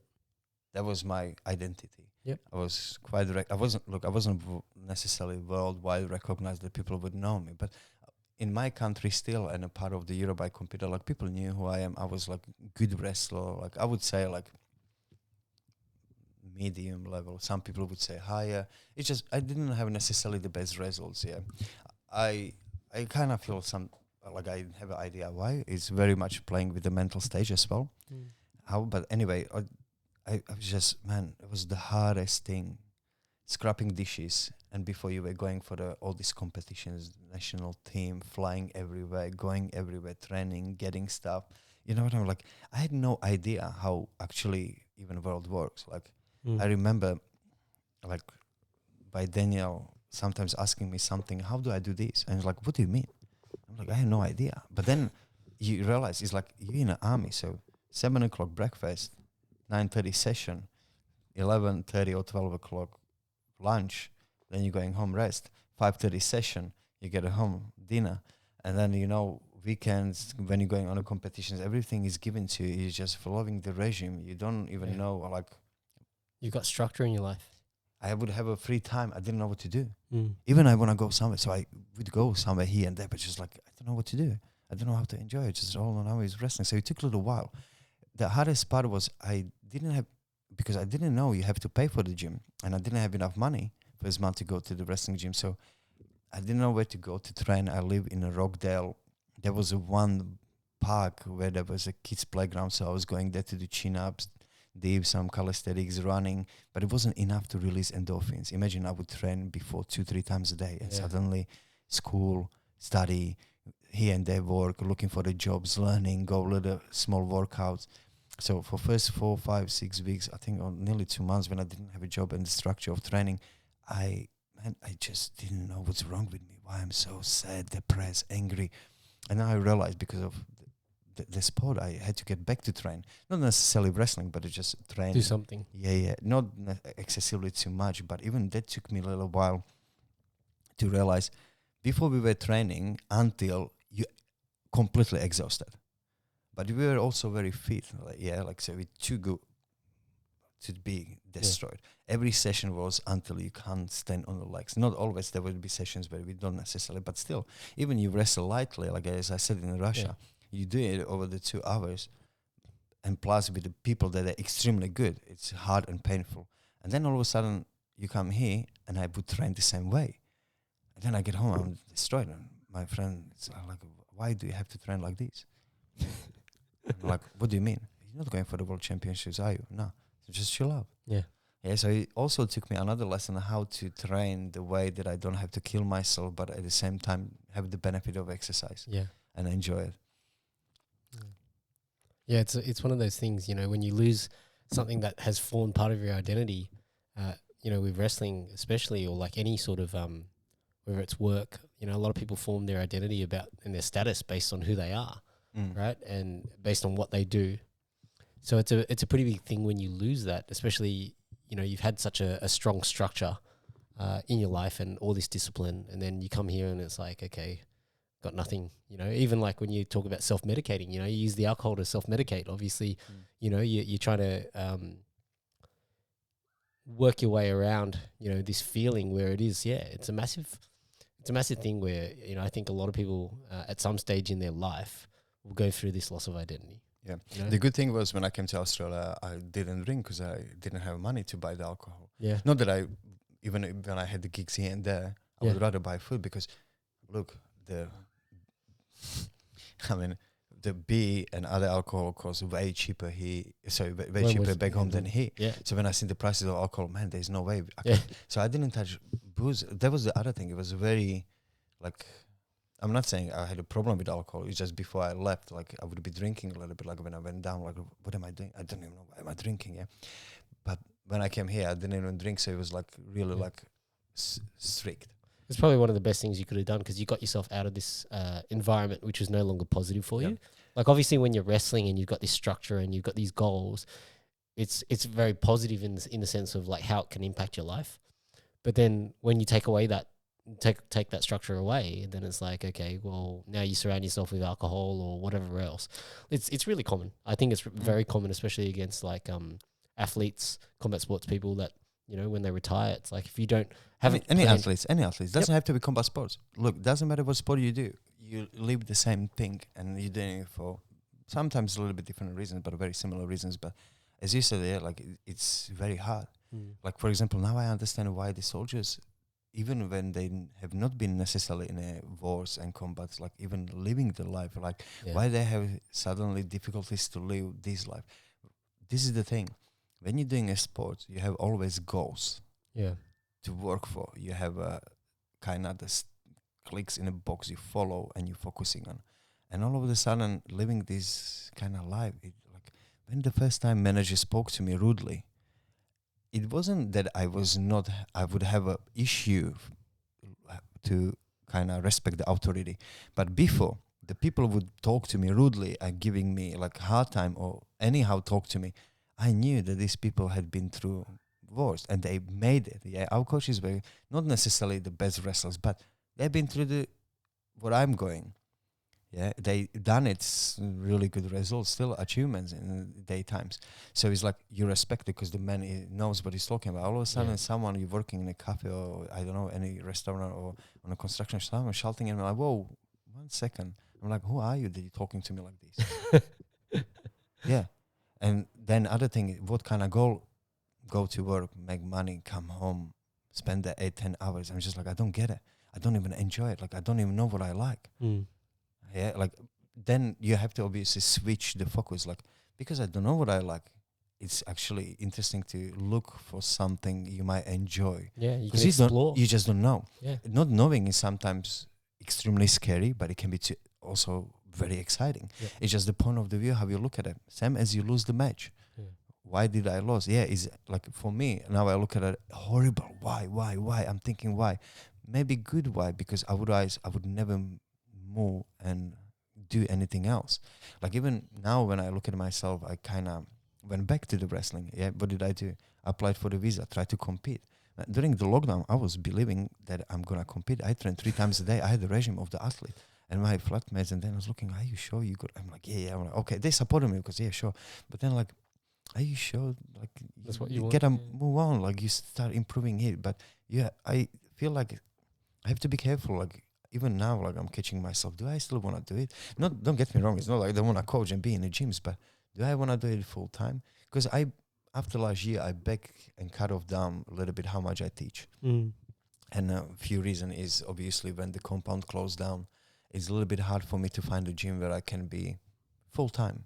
And even if it's a little bit also kind of sometimes difficult, because what I had in the compound was free hands. No one questioned me. My friends opened the gym and they want me to coach them because they knew that they can let me go and do things and people will come and there will be good outcome. Because when you, for example, were asking me about the lunch, how did I get to know Isaac Michel, or how we got to introduce the previous former student of mine was the one who brought Isaac, and he was the one who was one of the guys that I opened the gym. Yeah, so it was like amazing. But when it closed down, all of a sudden I don't have where to teach full time. I go to the other gyms. We want these. We don't want that. We just want to have 2 sessions a week. And I'm like trying to explain, like, yeah, but with 2 sessions, it's so much I can do. Like, then it's hard to back up the progress of the people or measure somehow if you have more sessions. But more sessions means more money. More money means they have to have more students. And then you're seeing the whole loop and cycle. So it's like also difficult. And then, to be honest, on the other hand, it's also hard sometimes just running all around. It's like you're doing 10,000 techniques once time, or you're doing one technique 10,000 times. So one gym, all the sessions, or 2 gyms, but five sessions. Very different story. But that's quite also difficult. And to be honest, as I said on the first place, after last year, when I came back from the World Championship, I just don't know. I'm not saying I don't want to do anymore. I do want to still teach. I don't know. I'm a little bit looking for what could be next. What's like, next? Yeah. Yeah. Is there more that you could do with like Wrestling Australia? The Wrestling Australia, I would love to. The problem I see in Australia is we're talking Slovakia. I came to Australia because it's Australia, Western country. Like, it's amazing. Yeah, like you can get wealthy, you have amazing lifestyle. But when it comes to the sport, I'm very surprised of the lack of the support for sports in Australia, like extremely. Being a head coach in Australia, you don't have any salary. It's volunteering position. Oh, wow. Let's put it straightforward. Yeah. Also, it's challenging because you don't have much resources. They saying the wrestling is not traditional sport of Australia. Even we have quite good numbers of the people, but you have nowhere to teach. You can't really introduce schools into the wrestling programs at the same time. And it just, look, there are difficult things. Look, let's put straightforward. If I would treat kids here as our coaches treated us, I don't know what I would You would know. face. You'd be sued. Definitely, there are some places in Australia you can afford to do it. I believe, like, you have areas where are certain demographics of population, like that they understand that the kids has to be a little bit roughed up. Yeah, like it's fine when you a little bit shelter them, but then doing the coaching course in Australia, one of the very first things they told us, we have to be very careful that kids are safe. What it means by, when I kind of ask, like, what do you mean like safe? Like, I understand safeness in the training room, but it's still wrestling. It's like, well, you have to make sure that the kids don't break the arms when they practice techniques, legs, or any injuries, because, like, it can be a little bit of problem. I'm like, well, you of course can break the arm. Like, I'm not saying now, I don't know how to take it. Maybe the person who was running the course kind of explained it a little bit more careful, because on the training course it was me, another friend of mine, Slovakian. There was a woman from Uzbekistan or Kazakhstan, another some like Mongolian or something. So, and a few Australians. So I think it was also make sure that we, as from the background we have and the way we treat the kids, so we won't be necessarily like harsh at them as we used to be. Yeah. So I don't want to say now like the kid break the arm and the partner would suit me, but at the same time I'm thinking like, oh man, but they have to go through this. Look, when I broke my arm first time. I broke the arm even before when I was a kid, but when I first time broke my fingers, I think I broke all these fingers at a competition, kind of this snap. I don't remember how it happened. I'm sorry, I forgot. What do you call when they put the Cast, yeah, plaster. Yeah, not the plaster, the cast, old school yeah, one. big cast, yeah. Yeah, the cast. And I didn't come to the gym. My mom like called on Sunday after the coach that I broke the arm. She let him know, oh yeah, cool. And then on Monday I didn't come to the gym, and he's calling my mom, where is he? He's like, at home, he broke the arm. And he's like, yeah, but he still got another arm and 2 legs. So he's got 3 limbs, and you telling me he cannot come? Yeah. And guess what? When I come to the gym, I did the whole session. Gymnastics, warm up, wrestling, technique. Certain things I couldn't do, but I had to train like everyone else. After 2 sessions, the cast was just asleep. yeah. It's look, I think there's definitely merits to obviously being in the training room when you have an injury, because otherwise you can end up in a pretty negative mental state. Exactly. Even when we talk about this, so it doesn't sound like our coaches are crazy. The also very first thing they told us when we were kids, it was like, guys, pain is a feeling like any other. We don't care. Yeah, like just carry on. The life will hit you harder. Yeah. So I really like, on the other hand, the way they kind of not treated us, they told us, because then it makes sense. Coming here, not speaking English, and you scared, but then like, oh, hang on. Coming back to the training room with a broken arm, cutting weight, going for the competitions, like training camps, all this journey, I'm thinking, oh, that was much harder.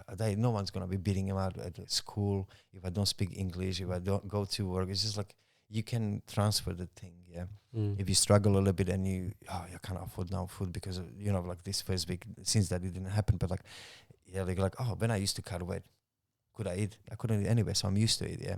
Go to school, work, everything, and had a little bit of food, so you're saving, you're not feeling like generous to yourself, but yeah, it has interesting, like the philosophy of the martial art or combat sports. Yeah. And I feel a little bit like that's also a little bit missing out about educating people in the gyms. I feel like it's literally like, let's say 5 to 6 session, 5 to 6. Yeah, like most of the, like that's what I had a conversation with, for example, Dimi. Yeah, from the grappling education, like you have coaches and instructors. Because for me, my coach was my everything. My father, my coach, my father, my best friend, the person I hated the most, my doctor, my psychologist. Even they didn't really, my personal Slovakian coaches were not really the people you would come to talk to. My Russian coach a little bit, but even that was, how would I say, you're not coming to, oh, my girlfriend of this. Look, there's no time for the girlfriend. You want to be world champion, Olympic champion, relax, forget. You're still very young. You'll find a wife later. So not necessarily saying that I want to come to the gym and telling everyone who's training to focus on this, but I see it now a little bit more clearly when, for example, I'm speaking with certain students of mine or people, they come to the gym and they train with me for a little bit longer. Like now I had a conversation with 2 students and they're just about to finish university and they're still pressing the idea of carry on and being professionals. And they talking to me, so what should I do? Should I, after uni, just get every job as I'm working right now and just keep on full-time training? I'm like, look, why don't you find a job in a field of your education and you can still wake up before work, do the session at home, or at the gym or anywhere else, like everyone who works in a corporate. Yeah, you're seeing people going in the gym at 6 a.m. or whatever time. Then you go to your work, you finish your work, and you come at the afternoon classes as you've been now. Instead of working, let's say, I don't know, in a warehouse or nightclubs as a bouncer, or you're working over the weekends or like a landscaper or during the day, so then you come at an evening session, you waste it. Do both. You better have a both. I made a little mistake that I didn't necessarily pay attention to education as much, but also I was a little bit in a situation when I told first time my coach, can I come to the training camp 2 weeks later? And he's like, why? Because I want to finish my semester and I need to do exams. And he's like, I understand. So Jakub, I ask you this. Do you want to be world champion or you want to be engineer? And I knew what it means. Yeah. I'm not coming later 2 weeks to the camp. I'm going to the camp. That's right. So I'm saying, look, I'm not saying I didn't have a choice, but I told that I don't have a choice, so I chose. I could do both. You were given a choice. It is just you got to make that decision, right? Yeah, but now when you're in a situation when I look, you can still do both. Yeah. You're smart enough to finish the degree you're doing. You can. It's a very different time. Yeah. And then so like to your point, you could like, because I talk about this. I was studying at uni. I was doing mechanical apprenticeship and training martial arts. And I think in a different if it was in today's world, I would still be able to do all that and still probably chase be more competitive than what I was back then.